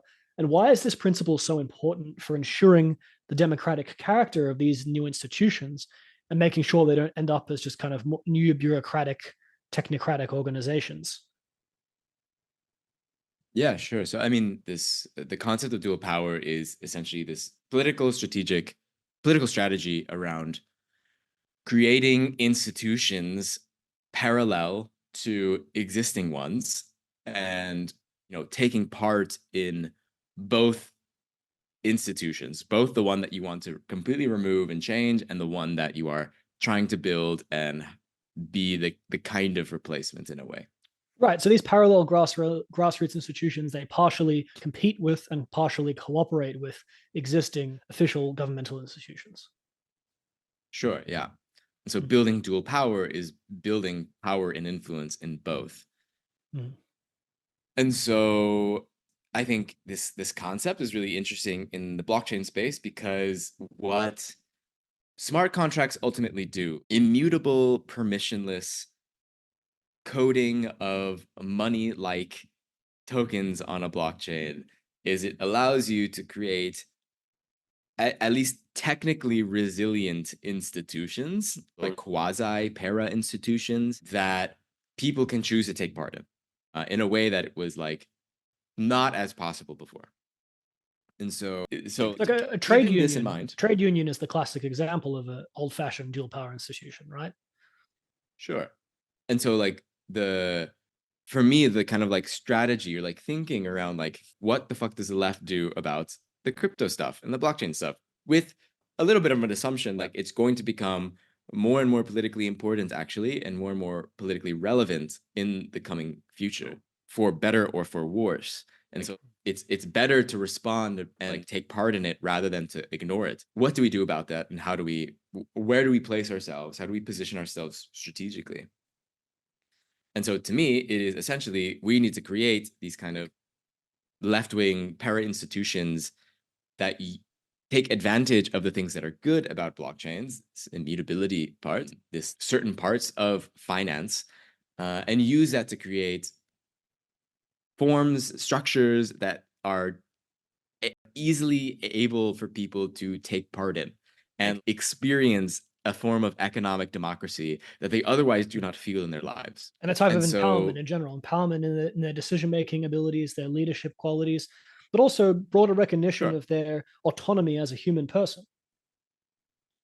sure, as just to show how you actually have the power and ability to influence the world around you, and that your voice matters, that your vote matters, and that you can make these economic decisions. And this is like a subversive act potentially in some ways as well, given the conditions that we are currently existing in and living in. For Breadchain Cooperative was basically this organization that was created amongst with me and a few others in the crypto leftist community, which is the online communities that I run, or that I created in the beginning, and now run with a bunch of other people, where we can talk about this for all this time, but we need to actually like build something, or else what is the point? If we think that this technology is so interesting and good, like let's do something about it. And so the question, of course, then has to be, how do we deal with, like, people got to pay themselves? How do we deal with funding? Like, this is kind of a big thing that we wanted to tackle a bit as a way to kickstart and start this a little bit of flywheel effect of people being able to pay themselves for the work that they're doing, and especially for work that is normally not paid, or like is like, good work but relies on donations that come sparingly or whatever else. And so Breadchain Cooperative, is meant to be this network of aligned projects, a kind of federation of sorts, that all are somewhat involved perhaps in Web3 or in the crypto space, with a post-capitalist vision. So we all politically align together on various broad things. We have 4 principles, and one of those principles is dual power. And we use smart contracts to create a base layer, a technical base layer in which we are all a part of and able to influence and able to have a voice in, and also to a place to invite our various communities, because we're each different projects and of course have different people that are involved in it and different people that support it, but we want to collectivize, create a broader like tent of people who are able to support all of these things at once, rather than being highly selective about, I care about this issue and this is the only thing that I take part in, because everything else I have no power in. So if we can collectivize these efforts, I truly believe that we can build a more robust movement generally. And so the way that we kind of do this from a technical, like a financial technical standpoint, is we have a token called Bread that you can create by giving a US dollar stable coin called XDAI, Which is to the cryptocurrency whose value is tied to the value of the US dollar. Exactly. Yeah. It's pegged to the dollar. So it doesn't fluctuate in price. You as a user give this token to the smart contract. The smart contract earns yield, or it converts that US dollar stablecoin into a yield generating asset. And you as a user receive back bread tokens 1 to 1. So one X DAI you give, you get one bread. And you can then use that bread like any other token on a blockchain. It's an ERC20 standard, so it's like the basic token standard. So you can use it. It's interoperable with all sorts of things that already exist, and you can spend it and receive it. We have a mobile wallet called Citizen Wallet that now you can use to do peer-to-peer payments, just like to your friends, like using QR codes, like you would like with Venmo or something like that. We're mixing a local currency and a credit union together. Why do I say this? That's because bread is the local currency that represents a locality not of geographic location, but in shared values. So we're all post-capitalists. And the credit union part comes in because with your bread token, you are able to take part in a vote every month that is ongoing right now, today, based on the holdings of your bread the previous month. The next month, you can vote on how the yield that is generated in the smart contract is distributed amongst the various projects within the network. So in a normal bank, right, you put your money in, the bank takes it, and it makes investments in largely probably things that you are not morally okay with, you would rather it didn't do or didn't support, but you have to take part in the system because like you need to have a bank account and need to have a... Here we're trying to offer a way where you can put your savings in a place, you can still spend it through the bread token, and you are also able to take part in a voting system to choose to like how the yield is being generated. Whereas a bank would simply give out loans or make investments in places that you probably wouldn't like. Here we're being transparent and open and saying you have these 5 choices at the moment to split where you put your money, where the yield goes, and you get to assign a proportion of points between all 5 of them, and then that proportion is applied by your voting power to the yield, and that gets distributed based on that. And so this is in effect. So also just to add, actually, that the way that the distribution is done is similar to how a lot of cooperatives do their participatory budgeting. So 50% of the yield generated is evenly split amongst all organizations, and the other 50% is split based on the vote.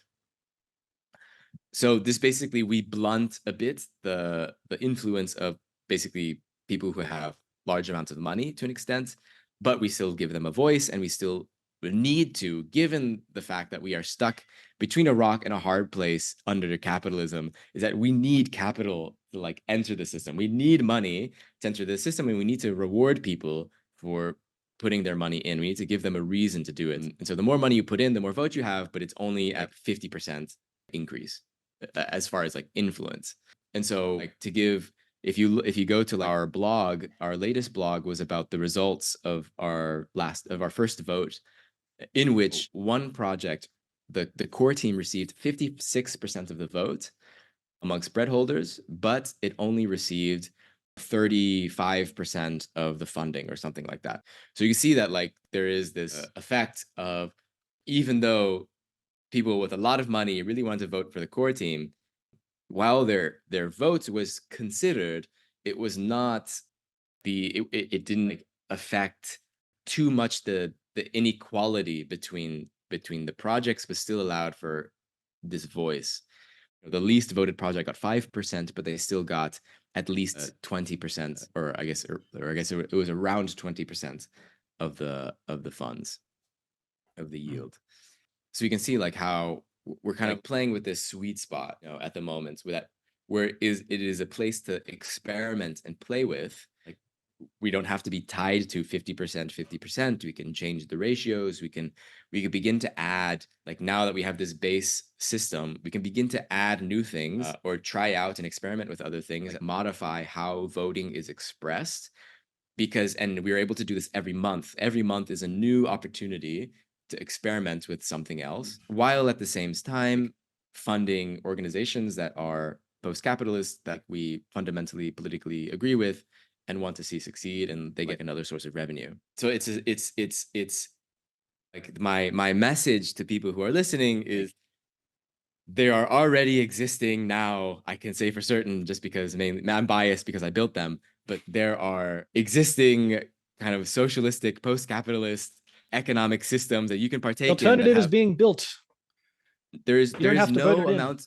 You don't have to speculate. Like, you don't have to take part in risking your money or assets in some sort of risky, volatile. You don't have to put your money in ether at all.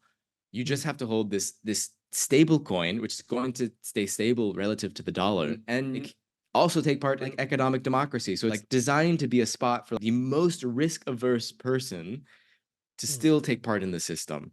All you have to do is like have a bit of crypto, and then you're able to do it. So yeah, so like stuff. Yeah, this is kind of like the starting point, and we would love to have more people who are aligned to take part in the community, and to give their input. If they have their own project that they think like fit really well into the cohort, then we'd love to talk. We'd love to have you on and begin to like build real shit, essentially. Yes, absolutely. Well, I thank you for coming on today. I appreciate it immensely. I want to close out our discussion here with a brief speculation about the future. You're given some very concrete actions in terms of what people can research, the first part of our discussion, but also what people can become involved with Breadchain and analogous projects. But I want to take a step back here and think a little bit about the big picture, which is generally my focus.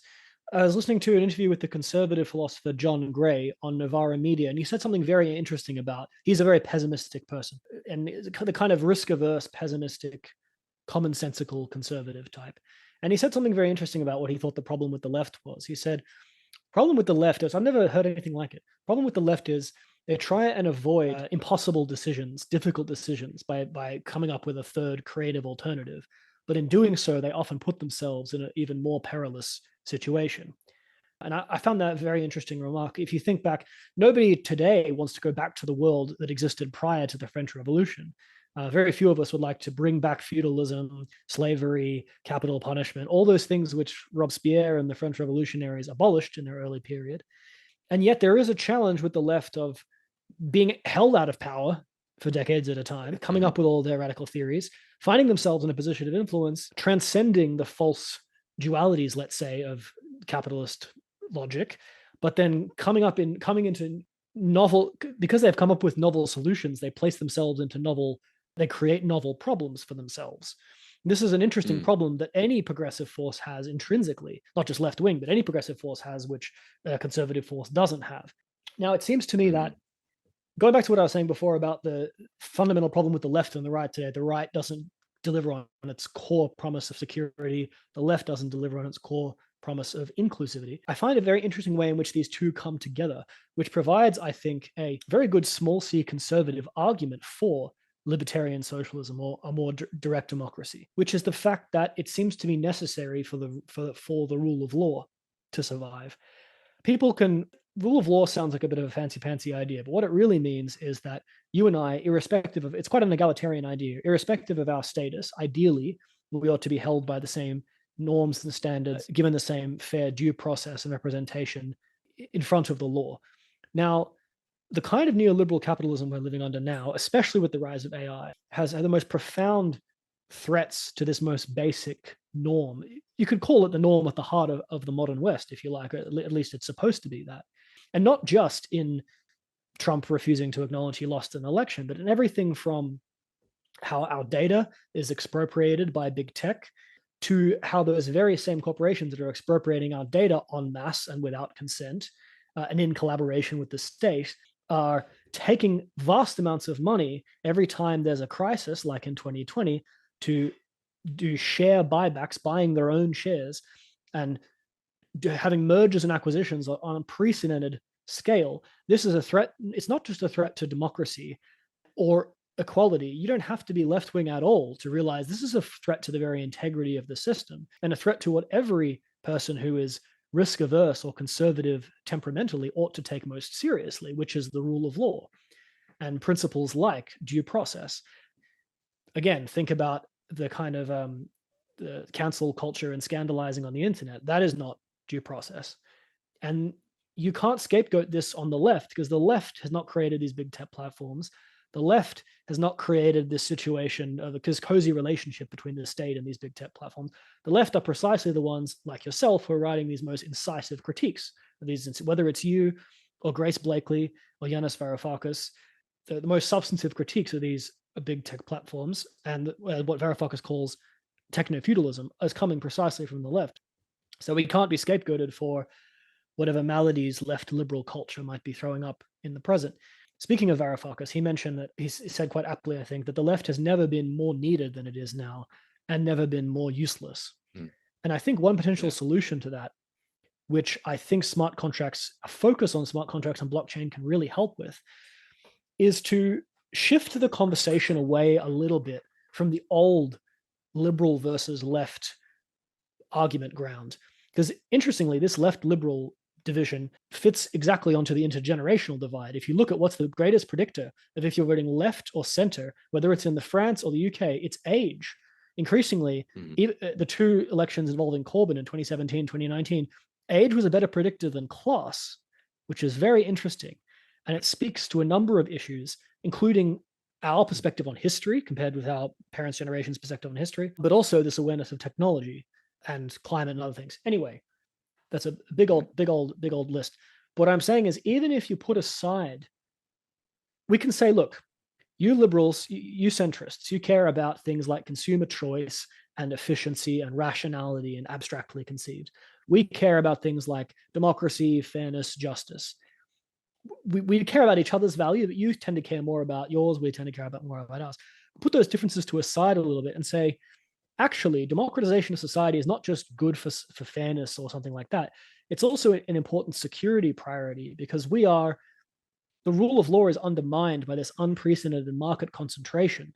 The fact that we have these corporations getting all this free money from governments, buying back their own shares, not even using workers to produce their wealth, but using algorithms to produce their wealth. This political power these companies have is a threat to the rule of law. It's a threat to democracy. It's a threat to the fundamental liberal institutions. And so we are faced with automation as a consequence of AI. That's unavoidable. But we have to choose whether we go in a technocratic direction or a more directly democratic direction. And I think a very small c conservative liberal argument can be made that if we go down a technocratic direction, it will further empower these corporations, which will not just have a bad impact on climate, not just be bad for marginalized minorities, not just be bad for democracy in general, but specifically present systemic risks and undermining the rule of law. And I think that as a focus to bring more centrist inclined people, more progressive inclined people together on a shared focus could be very positive. Because I really do think you cannot care at all about fairness. You cannot want to live in a more democratic society and still see the logic from, if security is your core concern, you are more temperamentally conservative.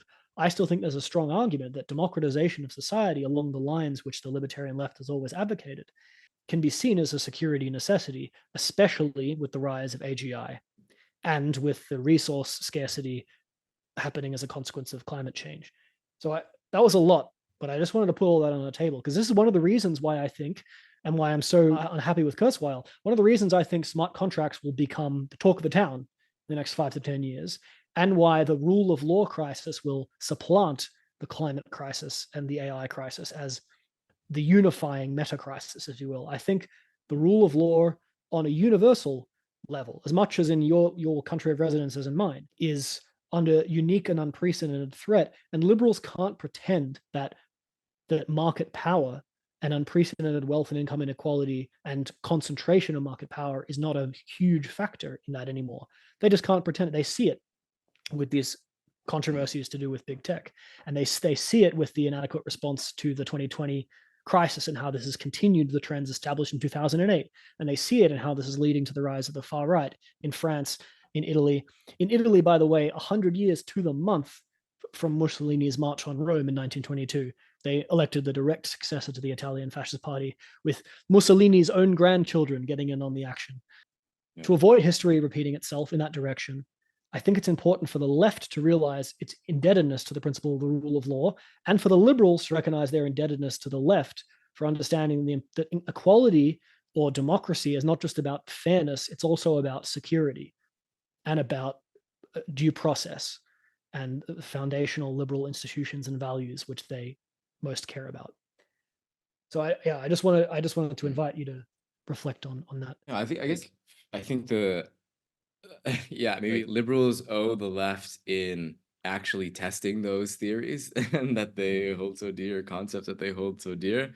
And history at various moments have shown that plenty of liberals didn't actually care, or didn't actually make the behavior to show that they cared about the things that they say that they care about, as far as rule of law and due process and all that, and just the constant targeting of the left throughout history for various reasons. There is, on one side, people can complain the left has become kind of milquetoast and whatever through this time, through the degradation of the traditionally left institutions, but also at the same time there has been an explicit effort, since the end of World War II, to destroy, slowly chip away at whatever left institutions were there at the time. It's just now been so many decades where we've lost so much of it, and the liberals have been winning the kind of access to power and access to, I think, dominant ideology within the political economic system in a way that we just have not been able to recover from since, especially To with be clear, through I'm the referring to introduction the voters of these parties more so than the actual yeah ideologues.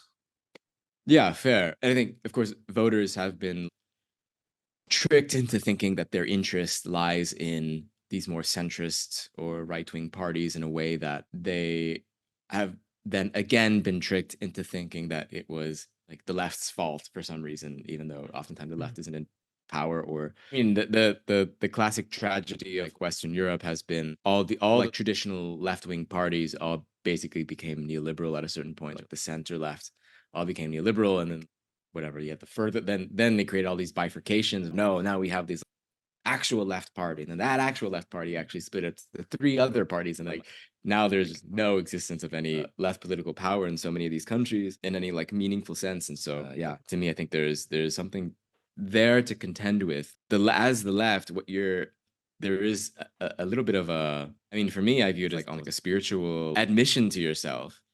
If you say you want to be part of the left, you are also saying that you are going to be in an adversarial environment. Your political group, you are joining one that is always going to be in an adversarial environment, because the powers that be will do whatever they can to not allow for your political goals to not come across.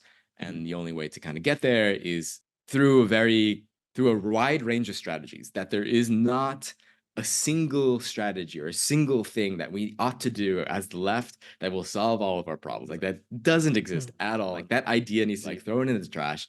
We need to be creating, yes, but smart much contracts more. are up there. Sorry. Sure. It can be a party, and it's I think smart contracts is super there is no interesting, magic but I'm sauce, not going to tell you. but there is such a thing as a exactly. better set of priorities. Sure. But when we're talking about real nitty-gritty detailed things that we need to be doing, it is both things on the ground, it is talking to people directly, it is building new institutions, it is using the technology that's available to us to create that technical infrastructure that needs to be autonomous from the existing bourgeois dictatorship institutions that we live under. We need to be able to deal with, and all of these things are incredibly contradictory. We cannot find a the purest, goodest way to do left politics. That doesn't exist either. And probably you're going to disagree with other people in the process, and they're going to have different ideas than you, and they may be wrong, and they also may be correct. We should be spending much more time, building the things that we want to see than reprimanding others. I think what a lot of apolitical, or just people who don't consider them part of the left, who look inside, who peer into the left, and they see what's kind of going on, what they see oftentimes is people being in conflict with each other and not like resolving in a peaceful way or in a productive way. Oftentimes, They don't see that's a what they cause for see. hope. There's a cause for hope at the That's what level they're of theory, perceiving. but not at the level of practice. Right. Yeah, And I think in that too is many true to a cases. varying degree, but It it's depends on true the to a country. varying Depends degree, on but the also not. era. Yeah, Yeah. yeah. Depends like so much things on these other things, and yeah, varying successes in varying countries. But yeah, and I think we need to take that to heart. Like I think we can't be offended by other people perceiving the left as being XYZ, because you can't invalidate like someone else's perception and experience and then also expect them to join you. You have to create a space that is inviting. There needs to be Just a way taking time to listen, and to take to really answer their concerns and their questions in a way that, of course, and then also doing that in a way that is scalable, because you can't talk to every single individual person, and which is why culture is fairly important in these types of things. And why smart contracts are so important. And Again, why this scale, and so, the scale issue was a huge issue. Look, the Romans yeah. and the Mongols and whoever you like, it's easy to scale with hierarchies, with militaristic hierarchies. The right has an intrinsic advantage in this respect. If you just bonk someone on the head or threaten them with being fired, it's easy to get people in line. Oh, there goes my headphones. But yes, no. So this is why what you're advocating is so exciting. I do want to let you go, but I just want to briefly respond, if I may. Sure. Basically, what I'm doing is I'm echoing Slavoj Žižek's comment that the real moral high ground of kind of true moderation of relatively apolitical people who are broadly committed to the ideals and values espoused by the society that they're living in and feel that their values have been betrayed and not quite sure why. That moral high ground is left open, and it's left open by the right, and the right is increasingly seen by many of its supporters as very hypocritical and inadequate. The center left all the way on through to the right, the whole establishment. And I think the left could do a better job at appealing, again, to not making everything about justice, fairness, empowerment, democracy, and also thinking about these more self-interested, small c conservative concerns of security, personal safety, mutual intelligibility, being able to speak and recognize each other's humanity. That is a lot of what's breaking down in the culture. And we could be exemplars of that. And we need to be, frankly, because the right is not being conservative. They have no conservative answer to the environment. There's no conservative solution to AI. There's no conservative answer to the US-China trade war. If you just want to conserve the present system, forget about justice, forget about socialism. You just want to conserve the present system. You can't support the conservatives. And a lot of relatively apolitical, conservative-minded people are picking up on this. And they say, hey, I at least want, okay, maybe I don't want socialism, maybe I don't want direct democracy, but I want my kids to enjoy the same standard of living that I did. And they don't know why that's gone away. They don't understand. If you come of age in the 70s and 80s, you're still living in the after effect of the so-called golden age of capitalism, 45 to the 70s. You don't yet see the downstream effects of that. And so I think young people in particular, left in general and young leftists in particular, should be less arrogant and more compassionate, and again invite people in, as you say, to a discussion of recent history, which is not lecturing, which is not condescending, which is not too moralistical, but is just a kind of a return to common sense. Because what you're describing, Joshua, I think it would make for a more beautiful world. I think it would make for a more just and fair world, and it's a world I want to live in. But it's also commonsensical when faced with the climate crisis, when faced with the threats of AI, etc. The kind of institutions you're building with the Breadchain Cooperative are the kind of thing we need to preserve the rule of law from the threat of technocracy.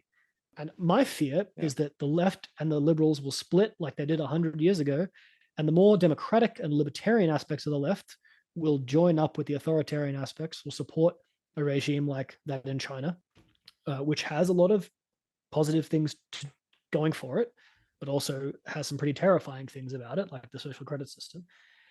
And yeah, the liberals will sacrifice their liberalism in the name of adherence to capitalist dogmas. They won't understand how technology has changed society, and the left will sacrifice their liberal democratic values in the name of fairness, justice, emancipation, etc. And we end up back in a postmodern 1930s. I really think that's on the cards, although we can't afford such a calamity this time because the scale of the threat is so much greater.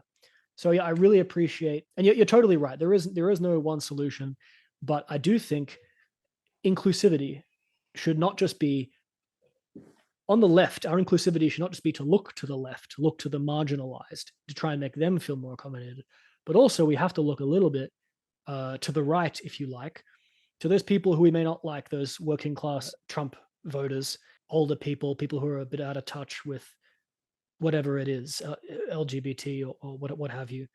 And we have to be a bit more self-sacrificial in our. If we're less self-sacrificial, this is what I always say: if we're less self-sacrificial in our community building than the Christians were and are, then we deserve to fail. That's how I feel about it. And I think, but this is why it's so frustrating. And I share your frustration. But I think that we have the best answer, not just for our concerns of justice, democracy, fairness, but also for these conservative concerns of security, personal safety. We need radical change to ensure positive incremental change right now. That's the situation that I think we're in, whether it's the cost of living or housing affordability or a healthy, clean environment, things that past generations took for granted. We need radical solutions to ensure positive incremental change. And anyway, I'm ranting now. Agreed. Violent agreements. Sorry. No, I appreciate it. I appreciate it. I really and I appreciate you for coming on and for this discussion. Please buy Joshua's book. I'll get it in audiobook form. And check out his podcast. A lot of really cool guests there as well. And you can join the Discord community as well, the Blockchain Socialists. Where there's a link on the YouTube channel. If you want to become more actively involved, you can head to the Breadchain website. Is there any other links or shout outs I missed there? Yeah, breadchain.xyz is the Breadchain website. And if you join the Discord or the online communities, then if you need help with anything or whatever else, there's always people around. We already have a community there that is people there to help you in this weird journey of getting into crypto, if that's like what you so choose to do, or to learn more about it at the very least, and then to take part in actually existing democratic economic systems, which is what we're building at Breadchain. And yeah, we would love to have people listening here to come join that the conversation and the discussion. And yeah, we build everything in public. Everything is open source. So if you're a developer as well, you can check it out and you can take part. We have issues that, of course, anyone can always jump in and help out if you're a GitHub open source type of guy. But as well, we always need help in various non-technical things, and probably the most help in those type of things. We can do the technology, but we definitely need the people to help with everything else. But yeah, would love to see some listeners from here come join. I'd love to echo that sentiment as well. In my experience, that's the case with the whole blockchain space. They are very open, and you'll meet some people who will be less open to discussing with non-technical people, but that's always going to be the case. All right, Joshua, thank you so much for coming on. I really appreciate the time, and it was lovely meeting you. Yeah, best of luck. You'll see me on the Discord eventually. I'm going to get around to it after I edit this podcast. All right, thanks so much. And there goes another podcast. Sorry for the delay in releasing this one. There's been a lot on. So I'm going to keep this over time relatively brief. I'm going to read a little bit from an essay that I wrote, the last essay I wrote for my philosophy and history degree on the Chinese social credit system. I graduated in 2022 before AI hit the scene with large language models. So my knowledge was based on everything which had been written in English by Chinese and Western sources at that point. I'll just mention briefly before I read from the essay that one of my most valuable sources was from the Law and Social Inquiry journal, published by Cambridge University Press, entitled From Datafication to Data State, Making Sense of China's Social Credit System and Its Implications. It is freely available online, and I would strongly recommend it. Since I read the essay, two major books have been published on the topic, one by a Western author entitled Social Credit, The Warring States of China's Emerging Data Empire, published in 2023, and one by Chinese authors entitled China's Social Credit, Theoretical, Empirical Research, and Countermeasures, also published in 2023. As mentioned, I had read neither book when I wrote this essay, but everything I mentioned in the essay was true at the time of writing, and I will mention any major updates as I go. I'll just be reading a brief excerpt from the essay, and the full thing will be available to Patreon subscribers at a later stage this year. So, reading from the essay. In July of 2011, anthropologist David Graeber released Debt, the First 5,000 Years. A core argument of debt is that all economic history comprises three underlying, quote, transactional logics, undergirded by different moral principles: communism, hierarchy, and exchange, which, quote, always coexist everywhere in different combinations. Just as an aside here, in Graeber's usage, the term communism refers to those type of relations most typical of family relations, hierarchy being that which is typical of governmental relations of superiors and subordinates, and exchange is typical of market relations. In debt, Graeber uses the example of a corporation, which generally engages in exchange with its suppliers and the market, has hierarchical relationships with its regulators, and adheres to communistic relations internally, for example, between shareholders or between co-workers. Back to the essay. Graeber uses these logics to explain changes in the evolution of currencies and economic systems. In October of that same year, the Chinese social credit system, hereafter referred to as the SCS, was officially announced. And just a brief aside here as well, at present there is not one overarching, all-encompassing score, but multiple overlapping scoring systems which feed into one another. The social credit system is still in a period of experimentation. The SCS therefore refers to the social credit system policy framework, and only implicitly to the more unified, integrated system which is still under construction. While SCS scorings are not currencies in the modern sense of serving as a medium of exchange, they do possess the other two features of currencies, that is, the unit of account and store of value functions, and are therefore worth analyzing in this context. That is, they are a means of measuring value, unit of account, which itself holds value over time, store of value.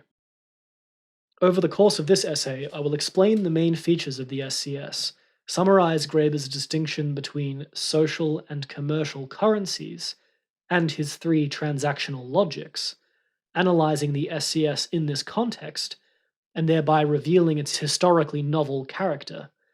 I will then present and critique the contrary historiographic perspective, which stresses the continuity of the SCS with both prior and parallel developments in China and abroad.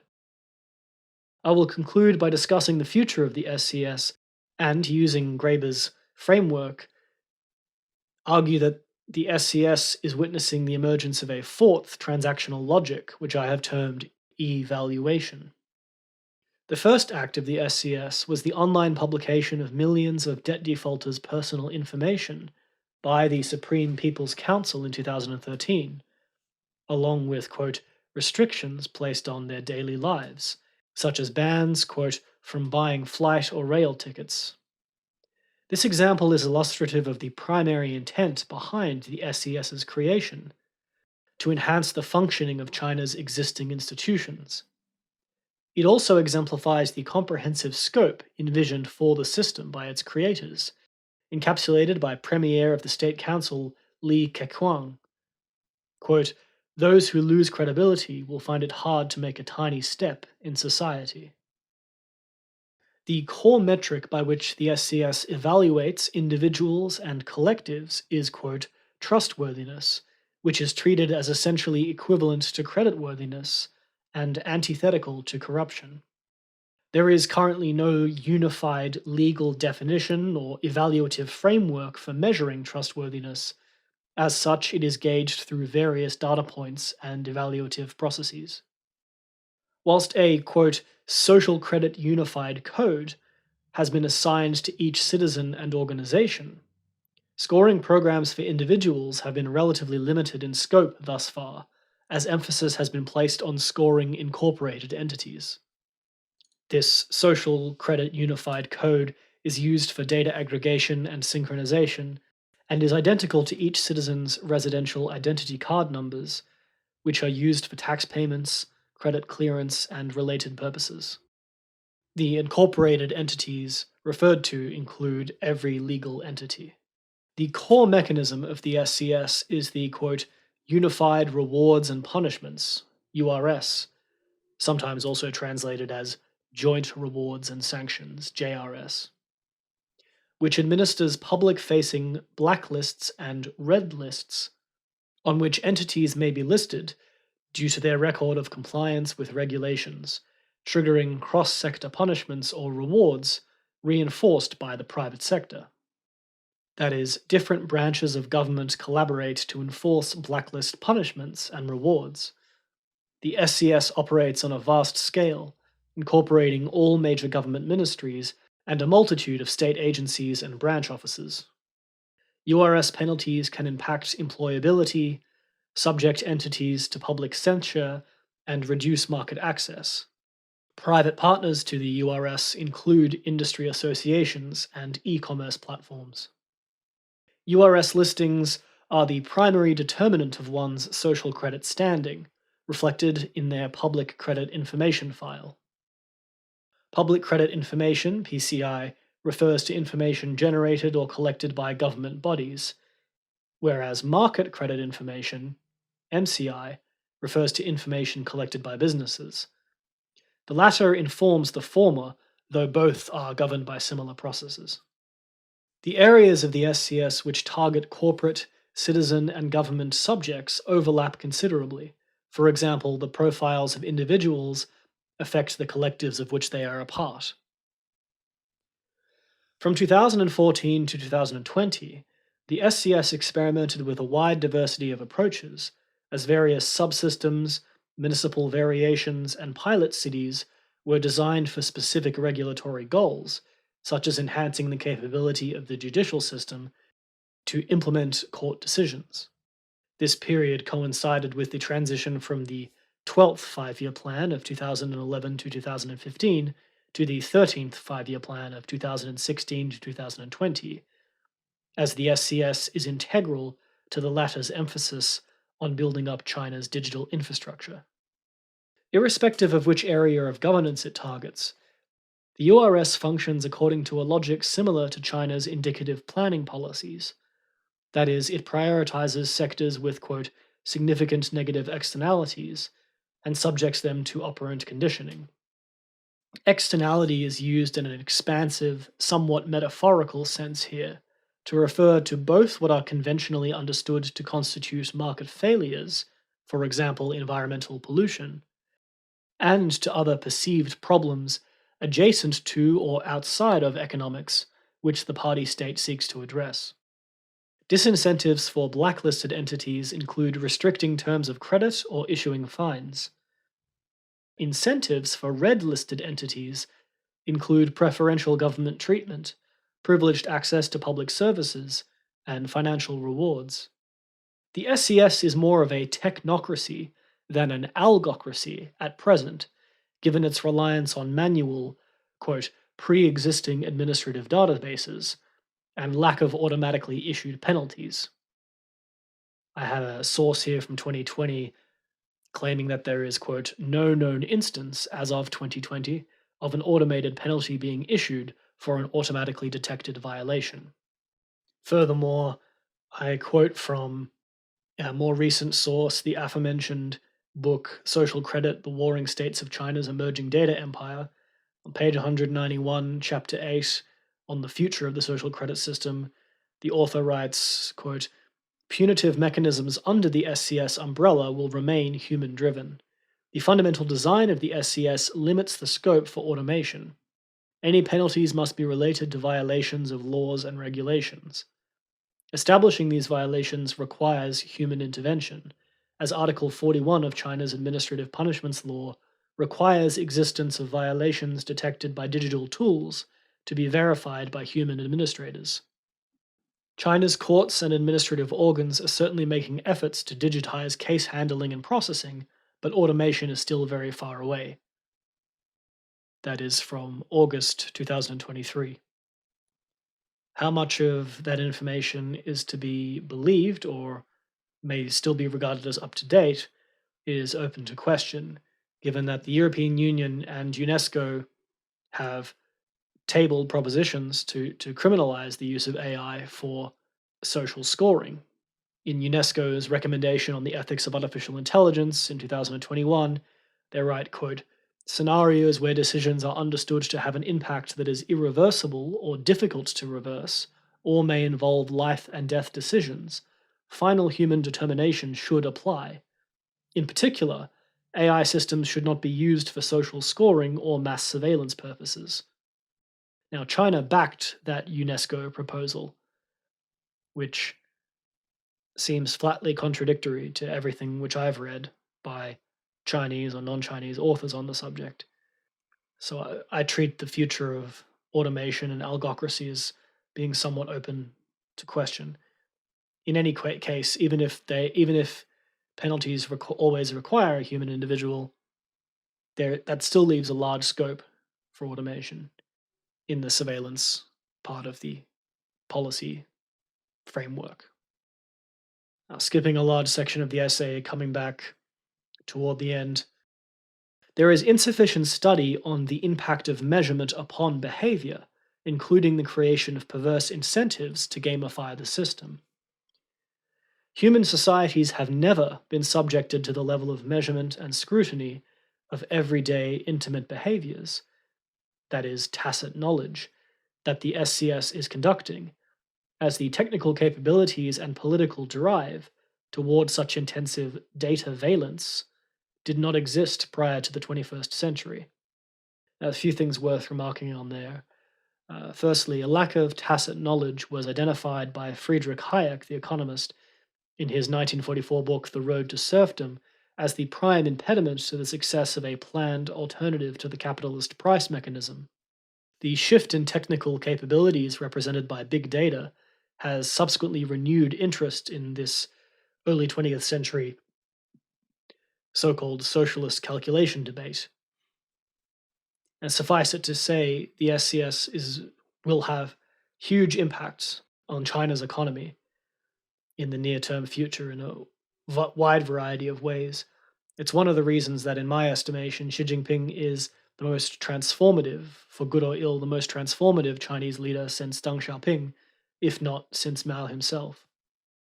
Secondly, on this term, data valence, which is a new term, the terms data valence and liquid surveillance are used interchangeably in the article which I referenced, From Datafication to Data State, by the authors to describe this phenomenon, as distinct from data-based governance approaches with more limited scopes. So refer to that article for a discussion of data valence and liquid surveillance. Back to the essay. Data profiles are mandatory for the nation's nearly 1.5 billion citizens, are continually updated subject to real-time evaluations, and stored in perpetuity with no opt-out or right to be forgotten available. Any similar systems operating in parallel, whether they originate in China or not, may complement but cannot compete with the SCS, and are subject to the, quote, internet sovereignty of the world's most heavily regulated digital ecosystem. This unique socio-political context in which the SCS is developing is as much a cause for the concerns regarding its equity and efficacy as the system itself. The efficacy concerns generally focus on the risks of overcorrection, that is, if attempting to enforce internalizing behaviors is unrealistically ambitious and will therefore generate greater difficulties in enforcing existing laws, having the opposite of its intended effect.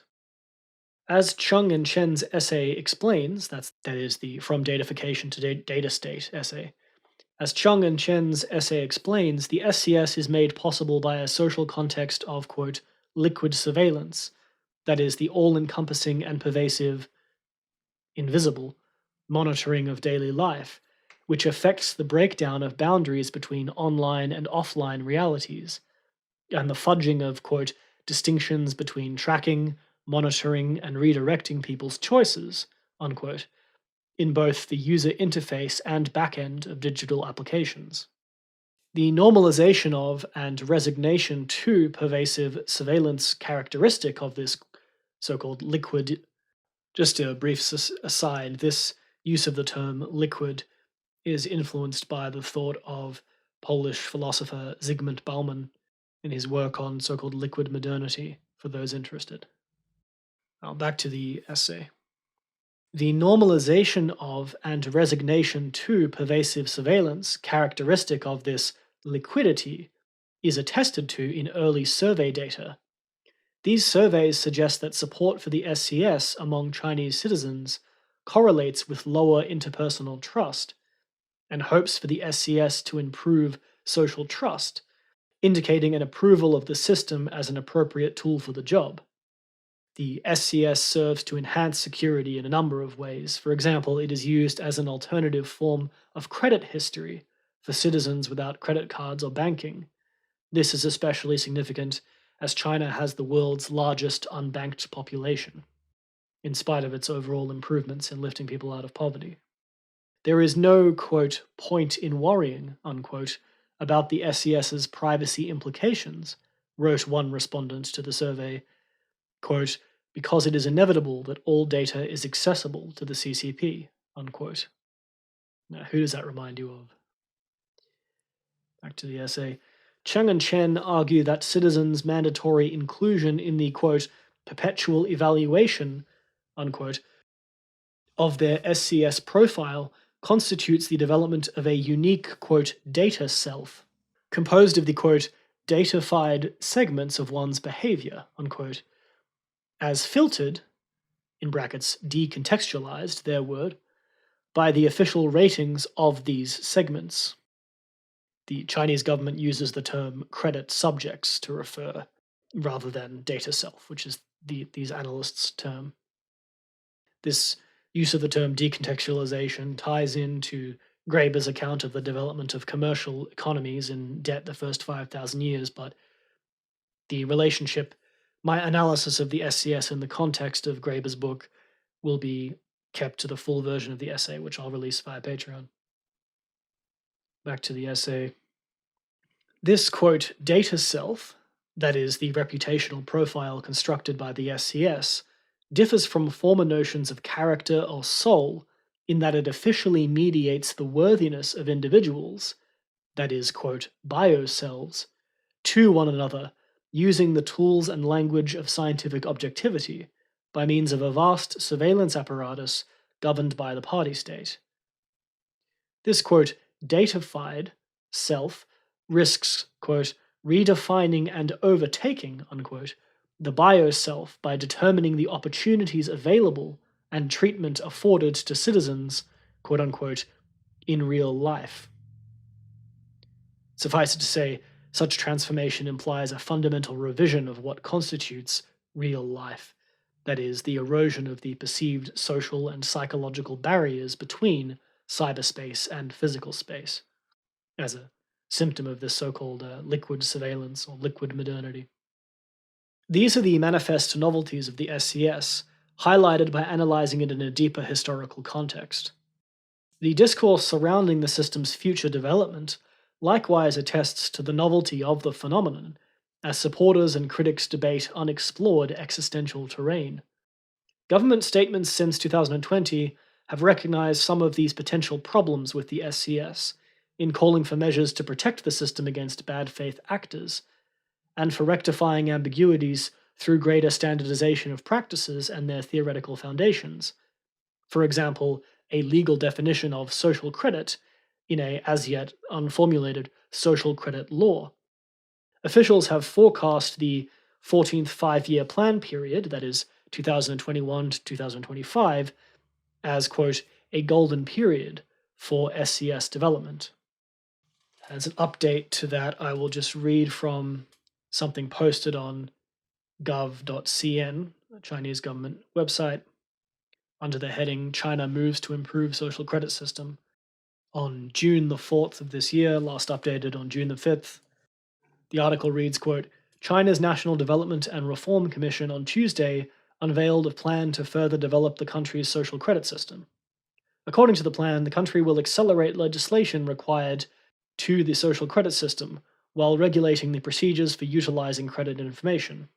Goes on to say, quote, a standardized and reliable credit record mechanism will be introduced for business registration, legal services, taxation, customs, finance, and so on. So they are moving ahead with the legislation, but it has as yet not been finalized. Back to the essay.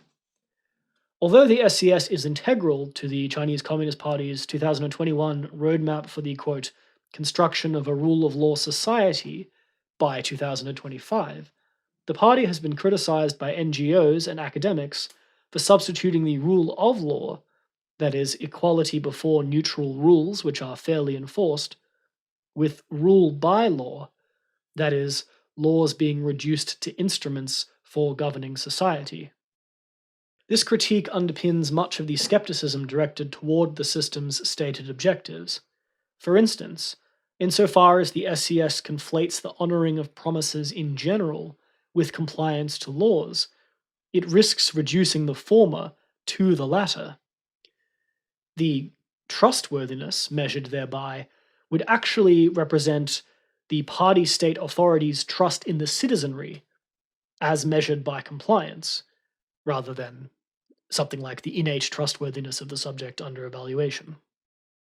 The possibilities for conflicts within and between data selves are suggested by the scope and scale of the SCS, as it proceeds from its initial testing phase toward the present period of integration. The SCS is comprehensive in three respects: the scope of its surveillance, the effects of its enforcement, and the subjection of all of its subcomponents to the oversight of the national government. Whereas sector and municipality-specific programs adopt diverse approaches, data aggregation and governance are highly centralized, overseen by the National People's Congress, China's highest governing body. Its scale is expanding transnationally through the inclusion of foreign companies and NGOs. It is also interpersonal through its issuance of intergenerational punishments, for example, curtailing the educational opportunities of children with uncompliant parents. And many of my sources listed examples of this intergenerational component. It's worth mentioning. The role of stigmatization in the SCS threatens to further social stratification between score groups. Elements of gamification arise as a byproduct of both the SES's incentives to cultivate the data self and fears of shaming for failing to do so. This gamification exacerbates the risks of both negative and positive feedback loops in the system. In the former case, fears of social contagion could lead people to ostracize friends with lower credit scores, thereby worsening debt spiraling dynamics. For example, financial indebtedness lowers one's credit score, thereby limiting access to resources and therefore the capacity to repay one's debt. In the latter case, those with superior capital could accrue unfair advantages in raising their profiles by undertaking activities such as charity, which require comparatively less personal sacrifice from them. And I finish the essay with the line, a term like quantification can be misleading when used to describe the SES, inasmuch as it evokes the idea of rearranging quantities. To the contrary, the SCS represents a radical transformation of both the perceptions and experiences of the contexts and qualities of the lives under evaluation. That was about half of the essay, with the elements analyzing the system in context of Graeber's historiography being taken out. I look forward to sharing the whole thing with you once I've got the Patreon up and running. And suffice it to say, this is the alternative future being built, whether we like it or not, in a more centralized and organized fashion by the CCP, building on the groundworks laid by Western governments and big tech platforms. One form of technocracy or the other seems to be what's on offer for the future, unless we, the people, choose to construct some alternative system. It certainly doesn't seem to be the case that any center-left party around the world has any alternative idea of how to make use of machine learning in governance, or even how to regulate existing technology like social media. So we're in for an interesting second half of the 2020s, uh, likely to be at least twice as interesting as the first half. Thank you for listening, and I look forward to sharing my second video essay with you. Hope I can get it done soon. Thank you for your support.